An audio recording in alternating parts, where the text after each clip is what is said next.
अब आ रही होगी, एक सेकेंड दे बेटा, चेक कर लेते हैं एक बार।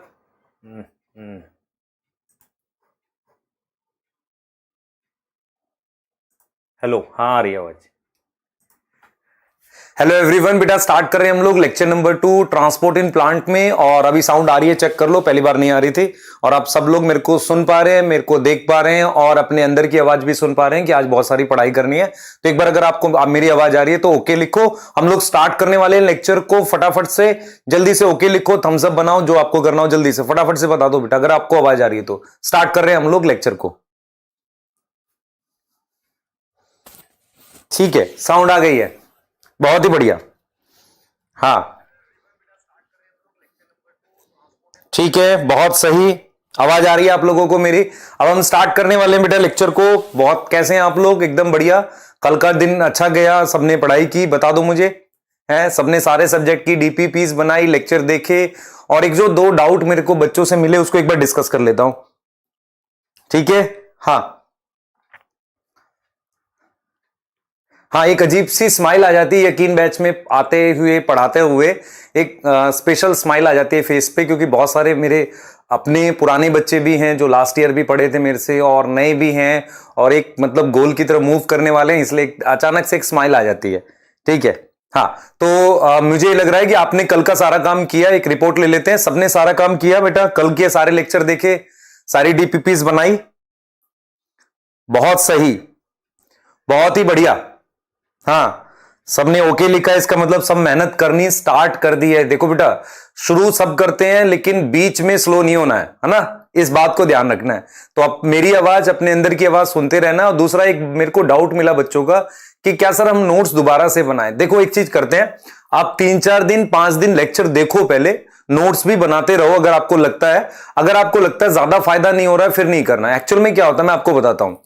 अब बहुत सारे बच्चे जिनका कोई पर्टिकुलर चैप्टर कंप्लीट होता है, मतलब जैसे हम ये कहते हैं कि उनको मान लो बायो आती है, तो उनको कई बार ऐसा फील होता है ज्यादा ध्यान फिजिक्स केमिस्ट्री में देना चाहिए, उससे कई बार बायो नेग्लेक्ट हो जाती है। और ये बात उन्हें कब पता चलती है? जब 3-4 महीने निकल जाते हैं तो उन्हें लगता है यार अब बायो वीक हो गई। तो पहले कुछ दिन सारी पढ़ाई करो, सारे लेक्चर्स देखो, सारे नोट्स बनाओ, अभी करो पहले 4-5 दिन, फिर आप धीरे धीरे उसमें सिलेक्टिव होना, क्योंकि ये 4-5 दिन आपको कैसे हेल्प करेंगे? आप फ्लो में आ जाओगे, एक बार पढ़ाई के फ्लो में आ जाओ दोबारा से। क्योंकि वो 5 दिन 10 दिन गए ना जिसमें थोड़ा कम पढ़ा, नहीं पढ़ा, परेशान रहे, डिप्रेस रहे, वो टाइम जाने दो ना भाई। 5 दिन बढ़िया पढ़ाई करो, फिर देखते हैं क्या करना है ना? है कि नहीं? बहुत सही, ठीक है। हाँ, एक बार मतलब डीपीपीज में सारे क्वेश्चन नहीं बनेंगे, आज मैं करा दूं उसके बाद बनेंगे, है ना? कुछ क्वेश्चन पहले के थे तो आप परेशान मत हो। बस मैं ये कह रहा हूं कि एक बार थोड़ा फ्लो में आ जाओ, है ना? एक बार आप फ्लो में आ गए तो कर जाओगे। लाइफ में बेटा यही तो होता है, एक वो मतलब कहते हैं ना कि एक एक पुश आना की जरूरत होती है, शायद ये वही साल है जो आपका पुश है, ठीक है? इस मोटिवेशन के साथ लेक्चर को स्टार्ट करते हैं, ठीक है बेटा? हैंड रिटन थोड़ा सा लिख लिया है, मैं आपको मोस्ट प्रोबेबली कल या नेक्स्ट लेक्चर के साथ पूरे कंप्लीट चैप्टर के hand written notes transport in plant के मैं दे दूंगा आपको, परेशान नहीं होना, है ना? थोड़ा सा समय लगेगा बेटा उसमें बस, ठीक है? और वो आपके लिए स्पेशल चीज है, इस साल करेंगे, हर एक चैप्टर के देंगे आपको। क्लियर? कुछ के पहले से प्रिपेयर कर लेंगे, अब आपको मतलब पहले से ही प्रिपेयर करके रखेंगे, हर एक चैप्टर के मैं खुद से दूंगा आपको। उसके अलावा बेटा मैं डीपीपीस को 2 से 3 तरीके की देने वाला हूं। सबसे पहली बेसिक लेवल की डीपीपी जो आपकी जा रही है, और कुछ और क्वेश्चन दूंगा जिसे अभ्यास बोलेंगे। एक डीपीपी जिसमें काफी सारे क्वेश्चन होंगे जो चैप्टर कंप्लीशन पे मिलेगा, उसे हम सक्षम बोलेंगे। और एक ट्रिकी क्वेश्चन की डीपीपी होगी जो आपकी मर्जी है, बनाओ मत बनाओ, है ना? वो थोड़ा सा मतलब हायर लेवल की होती है, एम्स, या बोल सकते हो कि वो थोड़ा मुश्किल क्वेश्चन टाइप के होंगे। और मुश्किल का मतलब मैं एनसीईआरटी से ही रखूंगा, उसको हम क्या बोलेंगे? मंथन बोलेंगे। तो उस तरह की डीपीपीस भी आपके लिए इस साल एक नई चीज कर रहे हैं, ठीक है? चलें? क्लियर है बेटा? हाँ, सही है। तो चलिए स्टार्ट कर लेते हैं आज की जर्नी, और एक बार कॉन्सेप्ट रिवीजन ले लेते हैं। अब आप मेरा रूल सुने ध्यान से। जब मैं आपसे बात नहीं कर रहा हूं, मेरे हाथ में फोन नहीं है, इसका मतलब मैं चैट नहीं कर रहा हूं, तो आप मेरे साथ चैटे नहीं करेंगे। चैटे मतलब ग्रुप ऑफ चैट, वो नहीं करेंगे। आप चुपचाप मेरी बात सुनेंगे। जब मेरे हाथ में फोन है, मैंने आपसे पूछा डाउट पूछो, तो आप अपना मैसेज लिखेंगे, उसमें मुझे जेन्युइन डाउट मैसेज करो तो अच्छा रहेगा, जरूरी नहीं है पूछना है। अगर नहीं आ रहा तो मत पूछो, ठीक है? चल रहे, ठीक है? बहुत ही बढ़िया। चलो अब स्टार्ट कर रहे हैं lecture number 2 transport in plant में। और बहुत सारे बच्चे जो भी हमारे साथ जुड़ गए हैं उनका बहुत बहुत स्वागत है। पिटाई कर दूंगा जब मैं से उम्मीद करता है कि सर स्वागत करे हमारा। बेटा कोई स्वागत नहीं कर रहे है ना, डांट के पढ़ाने वाले हैं पूरे साल, कोई स्वागत वागत नहीं करने वाला मैं। मतलब मेरे को सबसे इरिटेशन लगता है कि मैं आपका स्वागत करूं कि मतलब आ गए तुम, बहुत बढ़िया, क्या पढ़ने आए हो मास्टर रूम में। ठीक है, चलो अब ध्यान से देखो, आगे देखो बेटा। स्टार्ट करेंगे। आज का गोल हमारे पास फैसिलिटी ट्रांसपोर्ट, एक्टिव ट्रांसपोर्ट और वाटर पोटेंशियल का हो सकता है। हम लोग इंट्रोडक्शन ले लें, ठीक है, ये आपको मैंने बताया। दूसरा बेटा हमारे पास क्या है, ये टॉपिक्स थे, ठीक है। अब हम क्या करते हैं बेटा, कॉन्सेप्ट रिवीजन करेंगे, है ना, कॉन्सेप्ट रिवीजन करेंगे, ठीक है, क्लियर। कॉन्सेप्ट रिवीजन करने वाले, एक सेकेंड दे दो बस, ठीक है, हाँ क्लियर, सही है। कॉन्सेप्ट रिवीजन का मतलब होता है मैं लास्ट क्लास में पढ़ाए हुए टॉपिक को एक बार रिवाइज करता हूं हर क्लास में, वो मेरे लिए बहुत जरूरी है और आपके लिए भी। लास्ट क्लास में सबसे पहले हम लोग ट्रांसपोर्ट की बात कर रहे थे। मैंने ये बोला था एनिमल और प्लांट के ट्रांसपोर्ट, ध्यान से सुनना है, अब चैट नहीं करनी, चैटें नहीं करनी, सुनना है मेरी बात को, ध्यान से सुनो। लास्ट क्लास में हमने ये पढ़ा था कि प्लांट में बड़ा आपको अजीब फील होगा कि अगर आप ये देखेंगे कि किस तरीके से ट्रांसपोर्ट बहुत दूर दूर तक होता रहता है। इस तरह के ट्रांसपोर्ट को, दिस टाइप ऑफ ट्रांसपोर्ट एक स्पेशल होता है कि बहुत नीचे से लेकर चीज ऊपर मूव कर जाती है। प्लांट और एनिमल के ट्रांसपोर्ट में एक बेसिक डिफरेंस होता है। प्लांट का ट्रांसपोर्ट हमारे पास कैसे होता है बेटा, प्लांट का ट्रांसपोर्ट हमारे पास लॉन्ग डिस्टेंस होता है एनिमल के कंपैरिजन में। प्लांट में कोई हर्ट वगैरह नहीं होता, सर्कुलेटरी सिस्टम नहीं होता। तीसरी चीज, प्लांट में गैस का कोई डीप ट्रांसपोर्ट नहीं होता है, सुपरफिशियल ट्रांसपोर्ट होता है। उसके बाद मैंने कहा था कि यार प्लांट में चलो जानते हैं कि किस चीजों का ट्रांसपोर्ट होता है। प्लांट में 4 सब्सटेंस का मेनली ट्रांसपोर्ट होता है, पानी, फूड, हार्मोन्स और मिनरल। इन 4 चीजों का ट्रांसपोर्ट हमारे पास प्लांट में होता है। अब इन चारों चीजों में सबसे पहले मैंने आपको यह बताया था कि पानी मेरे पास इनऑर्गेनिक चीज है, फूड मेरे पास ऑर्गेनिक है, मिनरल्स मेरे पास ऑर्गेनिक और इनऑर्गेनिक है, और मेरे पास हार्मोन्स डेफिनेटली ऑर्गेनिक होते हैं। ऑर्गेनिक का मतलब उसे प्लांट ने खुद बनाया, पानी प्लांट ने नहीं बनाया। मिनरल्स क्या होते हैं बेटा, कुछ मतलब मिनरल्स वो होते हैं जो प्लांट बनाते हैं। For example amino acid plant बनाता है, किससे, अमोनिया से। तो अमीनो एसिड को हम कह सकते हैं नाइट्रोजन की ऑर्गेनिक फॉर्म, अगर मैं उसे मिनरल कंसीडर कर रहा हूं तो आपके पास मिनरल ऑर्गेनिक इनऑर्गेनिक हो गए। फूड मेरे पास ऑर्गेनिक होता है, हार्मोन मेरे पास ऑर्गेनिक, और मेरे पास क्या होगा, पानी मेरे पास इनऑर्गेनिक होगा। अब हम बात करते हैं डायरेक्शन ऑफ ट्रांसपोर्ट की। मैंने ये समझाया था आपको कि जो जाइलम है, जाइलम मेरे पास कैसा होता है भाई, जाइलम मेरे पास कैसा होता है, जाइलम में ट्रांसपोर्ट हमेशा यूनिडायरेक्शनल होता है, फ्लोएम में ट्रांसपोर्ट मल्टी डायरेक्शनल होता है। पर मैं रिपीट करूंगा इस बात को, अब हम आगे जब जाएंगे जहां पर फ्लोएम का प्रॉपर ट्रांसपोर्ट का एक मैकेनिज्म दे रखा है, वहां बाई डायरेक्शनल भी लिखा हुआ है। तो दोनों पॉसिबिलिटीज हैं, बाई डायरेक्शनल और मल्टी डायरेक्शनल। नेक्स्ट हम बात करते हैं फ्लोएम के बाद हम लोग बात करते हैं कि चीजों को कैसे मूव करना है। अगर पानी मूव करता है हमेशा वो जाइलम से मूव करता है, उसका ट्रांसपोर्ट यूनिडायरेक्शनल होगा। फूड का ट्रांसपोर्ट मेरे पास कैसे हो सकता है, लीफ से रूट में जा सकता है और लीफ से फ्रूट में जा सकता है। तो वो मेरे पास कैसा हो गया भाई, लीफ से फ्रूट और फ्रूट और रूट में जा रहा है, तो वो मल्टी डायरेक्शनल पॉसिबल है। मिनरल्स मेरे पास अगर जाइलम से जाएंगे तो यूनिडायरेक्शनल, और ओल्ड लीफ से यंग लीफ में मिनरल जा सकते हैं। कब, सनीसेंट लीफ में, ओल्ड लीफ से यंग लीफ में मिनरल जा सकते हैं, सनीसेंट लीफ में। यह चीज हमें ध्यान रखनी है। इसके बाद मैंने क्या बोला था बेटा आपको, मिनरल के ट्रांसपोर्ट के बाद हमने बात की थी हार्मोन्स। हार्मोन्स का यूनिपोलर, स्ट्रिक्टली यूनिपोलर होता है, कुछ हार्मोन का मतलब यूनिडायरेक्शनल होता है। यह चीज हमने बात करी थी डायरेक्शन की। मैंने कुछ स्पेशल केसेस बताए थे, मैंने कहा था अच्छा एक चीज और, हमने ट्रांसपोर्ट के मोड को बोला था short distance, long distance. Short distance का मतलब होता है कम दूरी का ट्रांसपोर्ट।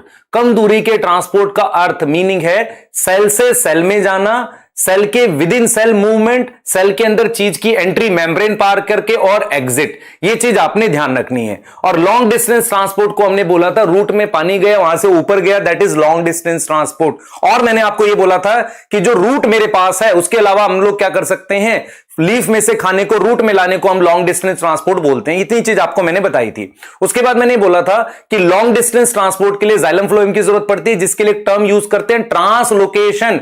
और मेरे पास हमने ये बोला था आपको कि शॉर्ट डिस्टेंस ट्रांसपोर्ट करेंगे डिफ्यूजन, जिसे सिंपल डिफ्यूजन कहेंगे, facilitated diffusion, active transport, cytoplasmic streaming. Cytoplasmic streaming आपको नहीं समझाया था, मैं आपको उसको बताने वाला हूं, पर आपकी एनसीईआरटी में साइटोप्लाज्मिक स्ट्रीमिंग हाइड्रिला के लिए दी गई है, तो उसको डिस्कस करेंगे हम लोग फटाफट से।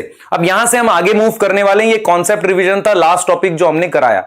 उसके बाद मैंने आपको ये पढ़ाया था, ये मैंने टेबल क्यों बना रखी है आपके लिए, तो ये आप खुद से फिल करोगे। डू इट योर सेल्फ, खुद से करनी है ना, ये खुद से करनी है। ठीक है, किससे हो रहा है, जाइलम से हो रहा है, फ्लोएम से हो रहा है, डायरेक्शन बतानी है और किस फॉर्म में हो रहा है ये चीज बतानी है। अब हमने बेटा नेक्स्ट चीज डिस्कस करी थी, हमने कहा था सिंपल डिफ्यूजन के फीचर कौन से हैं। सिंपल डिफ्यूजन स्लो होता है, याद करो, सिंपल डिफ्यूजन स्लो होता है, हाई कॉन्सेंट्रेशन से लो होता है। वाह, पोयम बन गई।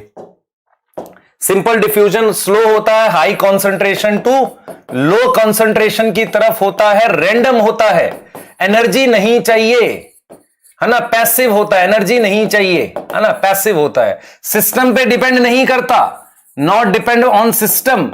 और किसका होता है भाई, सॉलिड का होता है। और मेरे पास सॉलिड का नहीं होता, इन सॉलिड होता है, सॉलिड के अंदर चीज डिफ्यूज करती है, गैस और लिक्विड का होता है। ये चीजों में कोई डाउट नहीं होना चाहिए। ठीक है, इतनी ही खूबसूरत लैंग्वेज में लिख सकता हूं, इससे ज्यादा नहीं आपको समझ आना चाहिए। अगर मैं फैक्टर्स की बात कर रहा हूं तो याद करो, फैक्टर्स में मैंने आपको क्या बोला था, कॉन्सेंट्रेशन ग्रेडियंट पे डिपेंड करेगा, प्रेशर के अंतर पे, प्रेशर डिफरेंस पे। आप हमेशा याद रखना, जब आप ह्यूमन में गैस का ट्रांसपोर्ट पढ़ोगे तो वहां भी आपको पार्शियल प्रेशर पढ़ाया जाएगा, प्रेशर डिफरेंस। कोई कहेगा सर तेज पढ़ा रहे हैं, तेज नहीं पढ़ा रहा हूं भाई, पिछला रिवाइज कर रहा हूं। उसके अलावा परमेबिलिटी ऑफ मेम्ब्रेन, ये इंपॉर्टेंट पॉइंट है, इसको हम आगे डिस्कस करने वाले हैं, permeability of membrane. And last was मेरे पास टेम्परेचर। ये 4 पॉइंट लिखे हैं और ना इसके लिए। और फिर मैंने आपको ये बताया था कि प्लांट में मूवमेंट, गैस की बहुत सारी चीजों की मूवमेंट, जो जैसे गैस हो गया या कुछ पर्टिकुलर चीजों की मूवमेंट हो गई, वो सिर्फ किससे होती है हमारे पास, वो सिर्फ किससे होती है हमारे पास बेटा, सिंपल डिफ्यूजन से होती है। अभी देखेंगे कहां कहां यूज होता है। अब आपको मैंने एक ऐसा सवाल करवाया था, उस सवाल में मैंने आपको यह बोला था कि देखो मान लो ये चिड़िया नहीं बना रखी, लीफ बना रखी है, इस लीफ में ये स्टोमेटा है, मैं कुछ रीजन लिख रहा हूं। देखो आप समझो, 2 सेल के बीच के स्पेस को कहते हैं इंटरसेलुलर स्पेस, इसे बी नाम दे दिया। ये सेल है मीजोफिल सेल, इस मीजोफिल सेल का ये क्लोरोप्लास्ट है और क्लोरोप्लास्ट के अंदर ये थाइलाकॉइड है। आपको मैंने कहा था कि सबसे हाईएस्ट कंसंट्रेशन ऑक्सीजन की कहां होगी, मैंने कहा जहां ऑक्सीजन बनेगी, ऑक्सीजन वहां से बाहर आती है और यहां से होते हुए बाहर जाती है।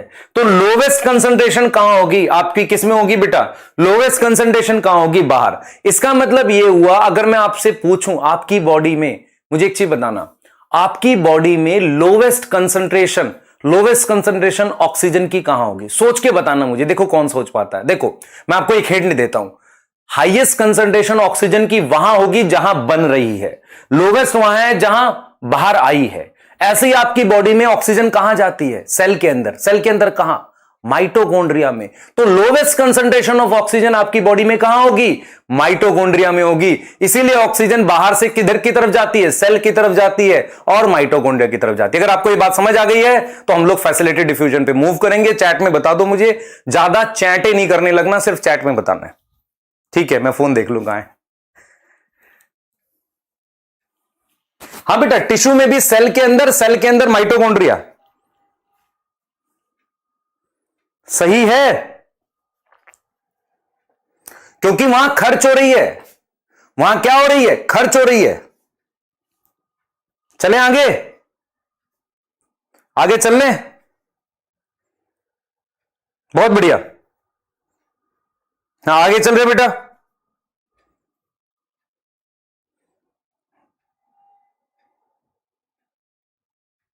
सही है, ठीक है, समझ आ गया आपको, बहुत ही बढ़िया, शानदार। चलो आगे चलते हैं अगली कहानी। अब हम स्टार्ट करने वाले हैं बेटा फैसिलिटी डिफ्यूजन, और कहानी को फिर आगे बढ़ाएंगे। मुझे लग रहा है यहां तक समझ में आ गया है, ठीक है, सही, मैक्सिमम सबने यस लिख दिया, ओके लिख दिया, हाँ ना, हाँ ठीक है। अब चलो आगे चल रहे हैं। इसके बाद हम लोग बात कर रहे हैं बेटा फैसिलिटी डिफ्यूजन की। मैं आपको एक चीज समझाता हूं, देखो हमने क्या करना होता है, डिफ्यूजन जो होता है वो मैंने कहां कहां कराया, और अब मैं फैसिलिटी डिफ्यूजन के लिए बैकग्राउंड बनाने जा रहा हूं आपका। फैसिलिटी डिफ्यूजन क्या होता है उसको समझाएंगे, ठीक है, बहुत ही बढ़िया। आप चैटे करने लगे, ठीक है, चलो नेक्स्ट करते हैं, नेक्स्ट करेंगे बेटा, आगे पढ़ेंगे, है ना, हाँ हाँ, मुझे नया टीवी लेना पड़ेगा चैटे सामने लगाने के लिए, है ना, एक नया टीवी लेना, चैटे दिखेंगे सामने। चलो आगे पढ़ते हैं बेटा। अब आगे मैं पढ़ाने जा रहा हूं आपको फैसिलिटी डिफ्यूज। बेटा देखो, आपको सुनना बहुत ध्यान से। देखो, ये मैं आपसे उम्मीद कर रहा हूं कि आप के आसपास सिर्फ मैं और आप सिर्फ मुझे देख रहे हैं 2 घंटे और मेरी क्लास को सुन रहे हैं, ठीक है। आपको सब आएगा, मैं 100% श्योर हूं, ठीक है। एनसीईआरटी की वो गहराइयां, वो लाइनें सब पढ़ाऊंगा और सारी याद भी रहेंगी। आपको याद क्या रहता है? कॉन्सेप्ट याद रखना, आपको कॉन्सेप्ट याद रहेगा। एनसीईआरटी की लाइनें समझ आएंगी तो याद भी रहेंगी एग्जाम में, समझ ही नहीं आई तो कैसे याद रहेंगी, ठीक है। और फिर बेटा एक चीज और भी आपको समझना है कि हम टीचर जो हैं वो सब्जेक्ट पढ़ाएंगे तो एनसीईआरटी की लाइनें समझानी पड़ेंगी आपको 100%, है ना। नहीं तो वहां मुश्किल, देखो पेपर आसान आया था, मुश्किल भी आ सकता है एनसीईआरटी से। और मुश्किल क्वेश्चन कैसे होंगे मैं दिखा दूंगा आपको। चलो आओ आगे चलते हैं, हम लोग बात करेंगे फैसिलिटी डिफ्यूजन से। उससे पहले मैं एक सेल बनाऊंगा आपके लिए और सभी बच्चे इस सेल को देखेंगे घूर घूर के और बहुत बढ़िया तरीके से पढ़ेंगे। देखें, ये मैंने एक सेल बना दिया, मान लो ये सेल बना दिया, ठीक है। ये इसकी प्लाज्मा मेम्ब्रेन, सेल गोल बना देते हैं, खराब लग रहा है मुझे तो मैंने, चलो गोल सच नहीं, सेल प्लांट सेल है, एक पर्टिकुलर शेप पे बनाते हैं। चलो ये सेल है मेरे पास, ठीक है। इसके बाहर मेरे पास, आप देखें ध्यान से, इसके बाहर मेरे पास ये सेल वॉल है। आप समझना ध्यान से मैं क्या बना रहा हूं, ये प्लांट सेल है, समझो वो बिल्कुल ध्यान से समझो। ये मेरे पास सेल वॉल है। सेल वॉल जो होती है बेटा, सेल वॉल में क्या होता है, काफी ज्यादा स्पेस होता है, उसमें से गैप इतना ज्यादा होता है, चीजें आसानी से निकल जाती हैं। सेल वॉल में इतना गैप होता है कि गैस वगैरह, पानी वगैरह चीजों को ये रोकता नहीं है। तो कोई भी गैस, मान लो ऑक्सीजन है या कोई भी सब्सटेंस, पानी है, या इवन अगर मैं बोलूं ग्लूकोज भी, वो यहां तक तो आसानी से पहुंच जाएगा ग्लूकोज। मतलब सेल वॉल को पार करना कोई मुश्किल काम नहीं है। तो इसलिए सेल वॉल के लिए एक शब्द यूज कर सकते हैं, परमिएबल। बिल्कुल फोकस करके एक एक चीज समझेंगे। सेल वॉल क्या होती है, एक बड़ा सा, आप समझो ध्यान से, आपने घर में देखा हुआ जो मतलब घरों में लगा रहता है विंडोज पे ऐसे बड़े बड़े, मतलब ऐसे कहते हैं ना खिड़कियां होती हैं, विंडो जो होती है उस पे लोहे का ऐसे लगा रहता है ना। तो उसमें इतना गैप होता है तो चीजें आ सकती है, लेकिन फिर हम कांच ग्लास लगा देते हैं तो चीजें रुक जाती है। पर वो किस लिए होता है कि हाँ भाई कोई बड़ी चीज मूव ना कर सके। तो सेल वॉल का मेन काम क्या होता है, कोई बड़ी चीज का अटैक नहीं होना चाहिए, बाकी छोटी चीजें तो आर पार चली जाती है। तो सेल वॉल के लिए तो परमिएबल लिख दिया। अब मैं क्या कर रहा हूं, मैं प्लाज्मा मेम्ब्रेन की बात कर रहा हूं। मैं किसकी बात कर रहा हूं, प्लाज्मा मेम्ब्रेन की। ये जो दूसरी लेयर बनाई है इसको मैंने प्लाज्मा मेम्ब्रेन बोल दिया। तो जो भी टॉपिक मैं अब डिस्कस करने वाला हूं प्लाज्मा मेम्ब्रेन के रिस्पेक्ट में डिस्कस करूंगा। तो मैंने ये बोला है कि सेल वॉल जो होती है एक तरीके से परमिएबल होती है, चीजों को जाने देती है, सोडियम को जाने देगी, ग्लूकोज को जाने देगी, पानी को जाने देगी, ऑक्सीजन को जाने देगी। फिर मैंने प्लाज्मा मेम्ब्रेन उसके अंदर लिखा है। अब हम बात करने वाले हैं प्लाज्मा मेम्ब्रेन को लेके, बहुत ध्यान से सुनना बेटा। देखो, प्लाज्मा मेम्ब्रेन जो होती है उसमें काफी सारी चीजों का सिंपल डिफ्यूजन हो सकता है। जैसे गैसेस जो होती हैं उनका सिंपल डिफ्यूजन हो सकता है। गैसेस क्या होती है, ऐसे सिंपल डिफ्यूज कर सकती है, ठीक है, सिंपल डिफ्यूज कर सकती है। मेरे पास जो पानी है, पानी भी डिफ्यूज कर सकता है, पर पानी के डिफ्यूजन को हम एक अलग नाम दे देते हैं, ऑस्मोसिस। अलग नाम दे देते हैं ऑस्मोसिस। जैसे मैं आपको बताता हूं, यहां ऑक्सीजन के 100 मॉलिक्यूल हैं, यहां 10 हैं, तो ये डिफ्यूजन भी ऐसा हो रहा है हाई कंसंट्रेशन से लो। तो इसका मतलब ये हुआ कि ये जो प्लाज्मा मेम्ब्रेन है, this plasma membrane not act as a barrier for gases and as well as water. Water का भी वो डिफ्यूजन अलाउ करती है, पर आपको ये समझ में आना चाहिए कि पानी का डिफ्यूजन कैसे होगा। यहां पानी के ज्यादा मॉलिक्यूल होंगे, यहां पानी के कम होंगे। पानी के डिफ्यूजन को हम क्या नाम देते हैं, ऑस्मोसिस नाम देते हैं। क्या नाम देते हैं, ऑस्मोसिस नाम देते हैं। तो पानी का भी डिफ्यूजन हो सकता है, इसका गैस का भी डिफ्यूजन हो सकता है। ये चीज समझ आ रही है? अच्छा, लेकिन मेरे पास एक मॉलिक्यूल था, ये देखो, this is lipid, this is lipid. ध्यान से देखना बेटा, दिस इज लिपिड, ये लिपिड है। लिपिड समझ में आता है, फैट फैट फैट, ऐसी कोई चीज है जो लिपिड है। अब लिपिड इसको तो पार कर लेगी, ये परमिएबल है, पर लिपिड जो है प्लाज्मा मेम्ब्रेन को पार करेगी कि नहीं, कर जाएगी, क्योंकि प्लाज्मा मेम्ब्रेन खुद लिपिड की बनी होती है। तो lipid can also cross membrane. तो इसके लिए मेम्ब्रेन क्या है, membrane is permeable for lipid. क्योंकि मेम्ब्रेन क्यों है, परमिएबल क्यों है बेटा, परमिएबल मतलब आर पार जाना। तो membrane is permeable for lipid का क्या मतलब हुआ, आपको यह समझ में आना चाहिए, आपको यह समझ में आना चाहिए कि लिपिड जो है वाटर इनसॉल्युबल चीज है, और मेम्ब्रेन, सॉरी ध्यान सुनेंगे, लिपिड जो है हाइड्रोफोबिक है, हाइड्रोफोबिक मतलब एक वाटर रिपेलिंग जैसी चीज है, और मेम्ब्रेन भी वैसी है।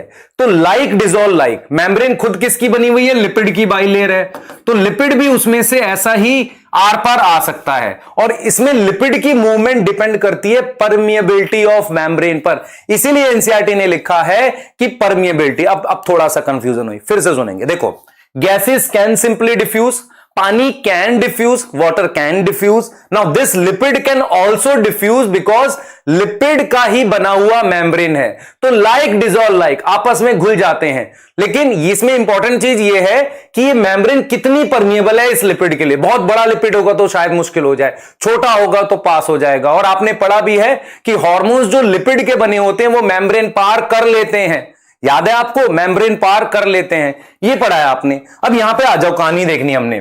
यहां पर हम क्या देखेंगे, एक ऐसा मॉलिक्यूल है, एक ऐसा मॉलिक्यूल है जिसका नाम ग्लूकोज है। ये ग्लूकोज है, ग्लूकोज खुश तो हो रहा है पर जाने नहीं दे रहा इसको। ये सोडियम है, सोडियम। ग्लूकोज और सोडियम जो है वो खुद से कैसे हैं, वाटर सोल्यूबल चीजें हैं। अब वो इतना धीरे डिफ्यूज करेगा, ना के बराबर, मतलब लगभग ना के बराबर डिफ्यूज करेगा, तो इसका डिफ्यूजन नहीं हो पा रहा, इसका डिफ्यूजन इजी नहीं है। भले ही यहां पर हाई कंसेंट्रेशन हो, डिफ्यूजन इजी नहीं है। तो इसके लिए मुझे क्या करना पड़ेगा, इसकी मदद करनी पड़ेगी। तो मैं आपको जो टॉपिक पढ़ाने जा रहा हूं, मैं टॉपिक पढ़ाने जा रहा हूं फैसिलिटेटेड डिफ्यूजन। फैसिलिटेटेड, फैसिलिटेटेड का मतलब होता है मदद। किसकी मदद, डिफ्यूजन की मदद। अगर ये मूव करेंगे ऐसे, जहां पर हाई कंसंट्रेशन होगी, जहां लो होगी, हाई से लो की तरफ जाएंगे, पर ये जा नहीं पा रहे हैं, मेम्ब्रेन उतना आसानी से नहीं जाने नहीं दे रही। मान लो ये 100 साल में 2 ग्लूकोज के मॉलिक्यूल जाए, हम कहेंगे यार ये तो इतना ही स्लो है, ना के बराबर है। तो इसीलिए इनकी मूवमेंट को फैसिलिटेट करना पड़ेगा। फैसिलिटेट का मतलब होता है इनकी मूवमेंट की गति को बढ़ाने के लिए, इनकी मूवमेंट को बढ़ाने के लिए कुछ करना पड़ेगा। और इसीलिए हम यहां पर एक प्रोटीन के चैनल या एक तरीके से कैरियर लगाते हैं जो चीजों की मूवमेंट में हेल्प करते हैं, जिसे हम क्या बोलते हैं, फैसिलिटेटेड डिफ्यूजन। क्या आपको कॉन्सेप्ट क्लियर हुआ? गैस का सिंपल डिफ्यूजन होता है मेम्ब्रेन के आर पार, ठीक है, पर मेम्ब्रेन की थिकनेस मैटर करती है। इसलिए एल्वेलाई में 3 ही लेयर, एल्वेलाई, ब्लड और उसके बीच में बेसमेंट मेम्ब्रेन, 3 ही लेयर होती हैं, थिकनेस कम होनी चाहिए, ठीक है। पानी भी डिफ्यूज कर सकता है पर उसके लिए कुछ फोर्स चाहिए, वो भी हो सकता है। उसके साथ मेरे पास कौन मूव कर सकता है, लिपिड मूव कर सकता है। उसके बाद मेरे पास ग्लूकोज और सोडियम जो वाटर सॉल्युबल चीजें हैं, उनका बड़ा ही स्लो डिफ्यूजन है, इसलिए उनकी मदद करनी पड़ेगी। और उस मदद करने को हम क्या बोलेंगे, फैसिलिटेटेड डिफ्यूजन। कौन मदद करेगा, एक खास तरह की प्रोटीन होती है जिनके बीच के, देखो प्रोटीन के अंदर का एनवायरमेंट हाइड्रोफिलिक है, वहां से जाना आसान है, इसलिए हम कहते हैं उसे फैसिलिटेटेड डिफ्यूजन। क्लियर है, समझ आया? बता दो बेटा, अरे बता दो, समझ आ गया? हां, कोई ना लैग हुआ, बढ़िया चल रहा है, एकदम मजा आ रहा है।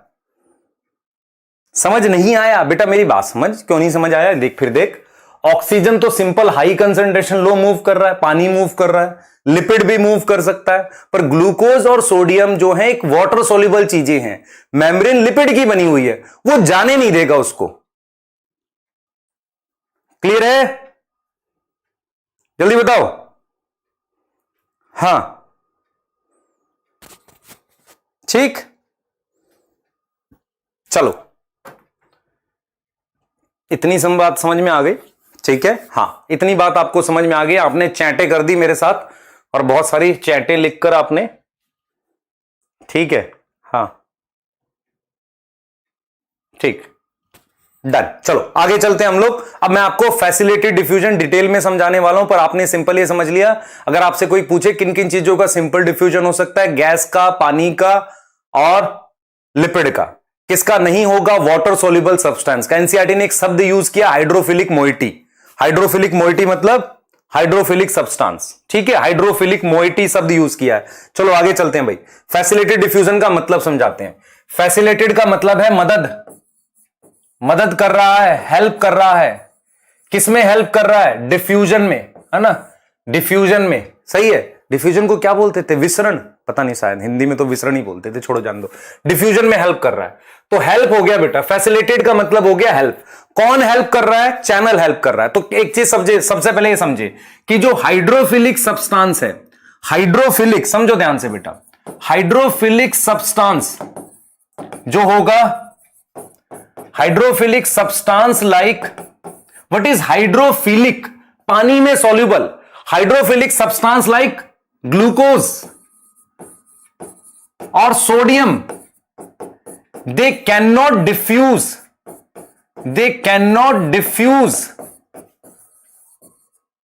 across membrane। across का मतलब होता है आर पार। they cannot diffuse across membrane, membrane के आर पार डिफ्यूज नहीं कर सकते। बेटा ये लाइनें लिखनी जरूरी है, क्योंकि आप क्या लिखोगे नोट्स में, मैं कुछ लिखूंगा नहीं तो आपको भी मतलब जो मैं लिख रहा हूं एटलीस्ट इतना जरूर लिखना अपनी नोट्स में। तो hydrophilic substance like glucose, sodium, they can not diffuse across membrane, वो मेम्ब्रेन के आर पार डिफ्यूज नहीं कर सकते। They require help of channel, उनको किसकी जरूरत है? They require help from channel, उन्हें चैनल के मदद की जरूरत है। अब ये तभी होगा, देखो ऐसा नहीं कि वो डिफ्यूज करना नहीं चाह रहे, वो डिफ्यूज करना चाह रही है। किस बात से पता चलेगा? ग्रेडियंट होता है। मेरी बात समझो ध्यान से। जैसे मान लो मैंने ये मेम्ब्रेन बना दी आपके लिए, दिस इज मेम्ब्रेन, लिपिड की बाइलेयर होती है मेम्ब्रेन। ध्यान से देखो बेटा, मेरे पास ये लिपिड का मॉलिक्यूल है, उसकी डबल लेयर होती है। देखो इधर सब लोग बहुत ध्यान से बोर्ड की तरफ घूरेंगे सारे बच्चे। ये देखो दिस इज लिपिड, लिपिड ऐसा होता है, ऐसा ये लिपिड है, और इस लिपिड की बाइलेयर होती है। बाइलेयर समझ में आता है? डबल लेयर है ऐसे। चैनल में मेरे पास ये मेम्ब्रेन है बेटा, this is membrane. Membrane lipid की क्या होती है? Double layer. देखो मैंने जल्दी से बना दिया आपके लिए मेम्ब्रेन, देख रहे हो? हाँ जल्दी, फटा, शानदार मेम्ब्रेन। अब देखो ये लिपिड की मेम्ब्रेन है, इसमें से क्या क्या चीजें आसानी से मूव कर जाती हैं? मैंने लिखा ऑक्सीजन मूव कर जाती है, मैंने पानी लिखा मूव कर सकता है, मैंने लिपिड लिखा मूव कर सकता है। इनका सिंपल डिफ्यूजन हो रहा है। कैसे? मान लो यहां 10 मॉलिक्यूल है, ये 15 है, ये मान लो 10 है, मान लो इधर 100 थे, तो इनमें इधर कंसंट्रेशन ज्यादा थी, इधर कम थी, ये मेम्ब्रेन से डायरेक्ट आ सकते हैं। लेकिन मुझे अगर ग्लूकोज वगैरह को मूव करना है, सोडियम और ग्लूकोज जो हाइड्रोफिलिक हैं, मुझे इसके लिए यहां पर क्या लगाना पड़ेगा? चैनल। मुझे इसके लिए यहां पर क्या लगाना पड़ेगा बेटा? चैनल लगाना पड़ेगा। जैसे ऐसे मान लो चैनल लगा दिया।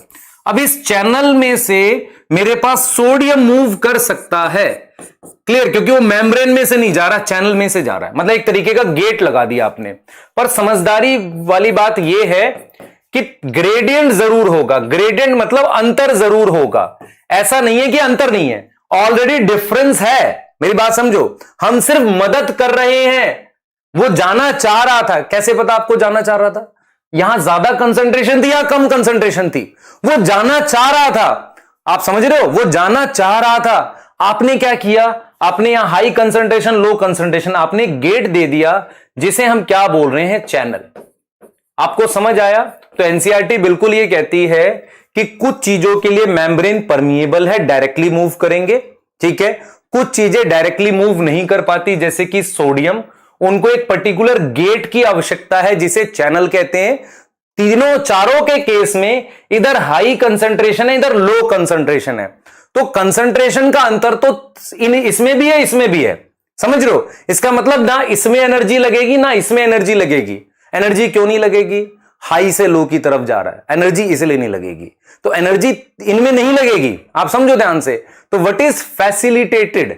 फैसिलिटेटेड का मतलब यह हुआ, सोडियम जाना चाह रहा था क्योंकि हाई कंसंट्रेशन, लो कंसंट्रेशन थी, चैनल ने उसकी मदद करी है, हेल्प करी है, जिसे हम क्या बोलते हैं? Facilitated diffusion. क्लियर है? बता दो जल्दी से बेटा। वाटर, आप कई बार हमें ऐसा फील होता है कि यार वाटर क्यों जा रहा है लिपिड से? वाटर बहुत छोटा मॉलिक्यूल होता है, ठीक है। देखो मेरी बात सुनो, मैं ये नहीं कह रहा कि सोडियम कभी डिफ्यूज नहीं करेगा बिना चैनल के, पर इतना स्लो करेगा कि 200 साल में एक सोडियम जाए। आप समझ रहे हो? वो इतना स्लो है। अच्छा, पानी बहुत छोटा मॉलिक्यूल होता है, वो डिफ्यूज कर रहा है कंपैरेटिवली वो डिफ्यूज कर रहा है मेम्ब्रेन से। आप इस चीज को समझो। और उसके लिए पर मुझे फोर्स चाहिए। फोर्स कौन सी चाहिए? मेरे को उसे खींचना पड़ रहा है, पानी को बुलाना पड़ रहा है। यहां अंदर पानी को हम बुला रहे हैं, है ना, फोर्स तो चाहिए। लेकिन पानी मूव कर रहा है मेम्ब्रेन से डायरेक्टली, जिसे हम ऑस्मोसिस कहते हैं।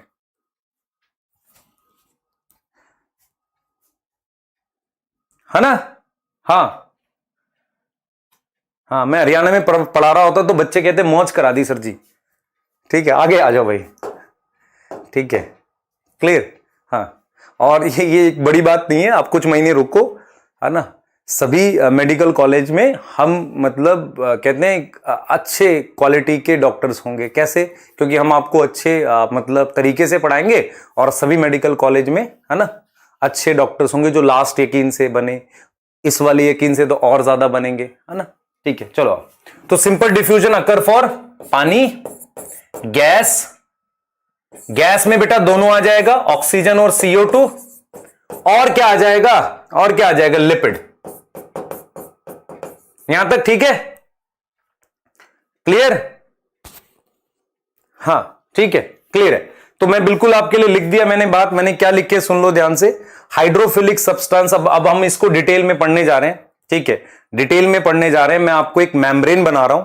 ठीक है, मैं आपको मेम्ब्रेन बना रहा हूं, बहुत ध्यान से सुनेंगे बेटा। सबका ग्रेडियंट अलग अलग होगा, कोई बात नहीं, स्पीड अलग अलग होगी। मेरी बात सुनो ध्यान से, देखो भाई, देखो मेरे पास, समझना ध्यान से। अगर ऑक्सीजन का ग्रेडियंट अलग है तो उसकी स्पीड अलग होगी, CO2 की स्पीड अलग होगी, डिपेंड करता है ग्रेडियंट पे। ठीक है, क्लियर है? ठीक है, क्लियर, बहुत बढ़िया। एनर्जी नहीं चाहिए इनके लिए, एनर्जी नहीं चाहिए। आ जाओ जरा इस डायग्राम को देखते हैं, इस डायग्राम को देखते हैं, आपकी बातें और क्लियर करते हैं। तो देखो मेरी बात सुनो ध्यान से, हम बात कर रहे हैं for facilitated diffusion. Facilitated diffusion क्या चाहिए? सबसे पहले मेम्ब्रेन में चैनल होना चाहिए, चैनल या कैरियर, दोनों बातों में एक फर्क होता है थोड़ा सा, पर हम लोग सेम ले लेते हैं। या तो चैनल और कैरियर रिक्वायर है किसमें? मेम्ब्रेन में। मैं सेल वॉल की बात नहीं कर रहा, मैं मेम्ब्रेन की बात कर रहा हूं। चैनल और कैरियर रिक्वायर है मेम्ब्रेन में, मेम्ब्रेन में मेरे पास चैनल और कैरियर रिक्वायर है। पहली बात तो ये हो गई। दूसरी बात, कंसंट्रेशन ग्रेडियंट। अब ये कंसंट्रेशन ग्रेडियंट क्या होता है? अगर गैस होती तो मैं कहता पार्शियल प्रेशर डिफरेंस, और अगर मैंने क्या लिखा है, आयंस लिखे हैं, ग्लूकोज लिखा है, या मैंने कोई और चीज लिखी है, पानी लिख दिया मान लो, मैं लिखूंगा कंसंट्रेशन ग्रेडियंट। कंसंट्रेशन ग्रेडियंट का मतलब होता है कंसंट्रेशन में डिफरेंस। तो मान लो यहां मैं 200 Na मॉलिक्यूल लिख रहा हूं, यहां मैं 50 Na मॉलिक्यूल लिख रहा हूं, तो आप देख पा रहे हैं यहां कंसंट्रेशन हाई है, कंसंट्रेशन हाई, ठीक है, और यहां कंसंट्रेशन लो है। क्लियर हो गया? देख लो, इसीलिए सोडियम जो है वो यहां से यहां इसके थ्रू आ जाएगा, और तब तक आता रहेगा जब तक दोनों जगह कंसंट्रेशन बराबर नहीं होती। इसे हम क्या बोलते हैं? चैनल बोलते हैं। तो चैनल जो होता है वो प्रोटीन का बना होता है, उसको किसकी किसकी जरूरत है? एक तो कंसंट्रेशन ग्रेडियंट की जरूरत है, दूसरा उसको किसकी जरूरत है? चैनल और या कैरियर की। कैरियर क्या होता है बेटा? कैरियर यहां से चीज को उठाता है, फ्लिप करता है, इधर छोड़ देता है। फ्लिप करने का क्या मतलब हुआ? देखो, कैरियर ऐसे काम करता है, ध्यान से देखना बेटा, कैरियर थोड़ा ऐसे काम करता है।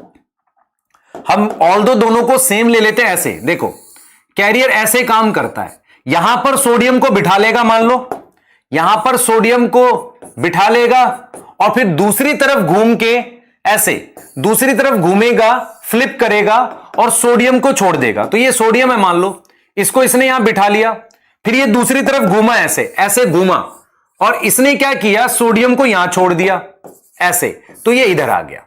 तो ये कौन होता है? ये इसको कैरियर बोल देते हैं, इसको हम क्या बोल देते हैं? कैरियर बोल देते हैं। अगला सवाल ये आता है कि सोडियम के लिए चैनल होता है, कैरियर होता है। हम नॉर्मली बेटा चैनल की बात करते हैं, पर हमें ये नहीं पढ़ना किसके लिए चैनल होता है, किसके लिए कैरियर होता है। मैं सिर्फ आपको कैरियर का मीनिंग समझा रहा हूं कि यहां से उठाकर घुमाकर इधर छोड़ दिया इसने, ये कैरियर करता है। चैनल गेट की तरह काम करता है, चीजें मूव करती है, दोनों हमारे पास सेल मेम्ब्रेन में प्रेजेंट होते हैं। इनको किसकी आवश्यकता होती है?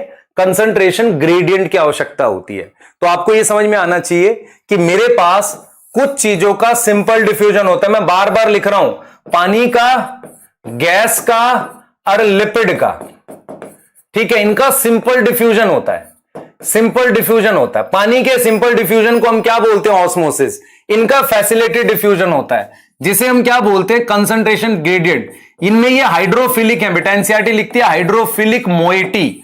मोइटी एक अटैचमेंट को बोलते हैं, तो इसका मतलब ये होगा, ध्यान से सुनेंगे, या तो ये खुद हाइड्रोफिलिक है, या तो ये खुद हाइड्रोफिलिक हो, या इस पे कुछ हाइड्रोफिलिक अटैच हो। क्या यहां तक समझ आ गया? मैं रिपीट कर देता हूं। सिंपल डिफ्यूजन हाई कंसंट्रेशन से लो होता है, फैसिलिटेड डिफ्यूजन भी हाई कंसंट्रेशन से लो होता है। सिंपल डिफ्यूजन जो होता है वो किन चीजों का होता है? अगर वो सेल के अंदर हो रहा हो तो सोडियम का भी हो सकता है, ग्लूकोज का भी हो सकता है। मतलब मेरा पॉइंट ये है कि मान लो ये सेल है, तो सेल के अंदर अगर ये सोडियम है यहां पर, तो वो सोडियम यहां से यहां सिंपल डिफ्यूजन से जा सकता है। लेकिन अगर उसको प्लाज्मा मेम्ब्रेन पार करनी है, प्लाज्मा मेम्ब्रेन पार करनी है, तो उसको क्या चाहिए बेटा? चैनल चाहिए। ठीक है, तो कोई भी ऐसी चीज जो पानी में नहीं घुलती है, चाहे सोडियम हो चाहे ग्लूकोज हो, ठीक है, उनको किसकी आवश्यकता पड़ती है? चैनल की आवश्यकता पड़ती है। किसकी आवश्यकता पड़ती है बेटा? चैनल की आवश्यकता पड़ती है। कोई डाउट है तो बता दो जल्दी से, आगे चल रहे हैं। ग्लूकोज को भी पड़ेगी बेटा, ग्लूकोज का भी चैनल होता है मेरे पास, सोडियम और ग्लूकोज का को ट्रांसपोर्ट का चैनल होता है। जल्दी से करेंगे आगे। एनर्जी रिक्वायर है, कैसी बात कर रहा है? हाई से लो एनर्जी कैसे चाहिए? तेरे घर में टंकी में पानी रखा हुआ है, वहां से पानी जब नीचे उतरता है क्या एनर्जी चाहिए? नहीं, एनर्जी ऊपर चढ़ाने के लिए चाहिए, नीचे से ऊपर की तरफ। आप समझ रहे हो, है ना? क्लियर है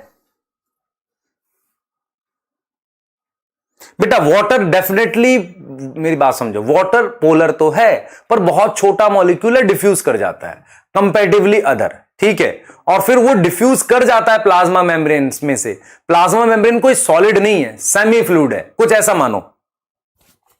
हाइड्रोफिलिक का मतलब वाटर लविंग, या तो वो सोडियम, देखो वाटर लविंग है ना, सोडियम क्या है? वाटर लविंग है। आपने पढ़ा भी है कि सोडियम के अराउंड पानी के मॉलिक्यूल लग जाते हैं, जिसे हम हाइड्रेशन कहते हैं, वो बड़ी चीज हो जाती है।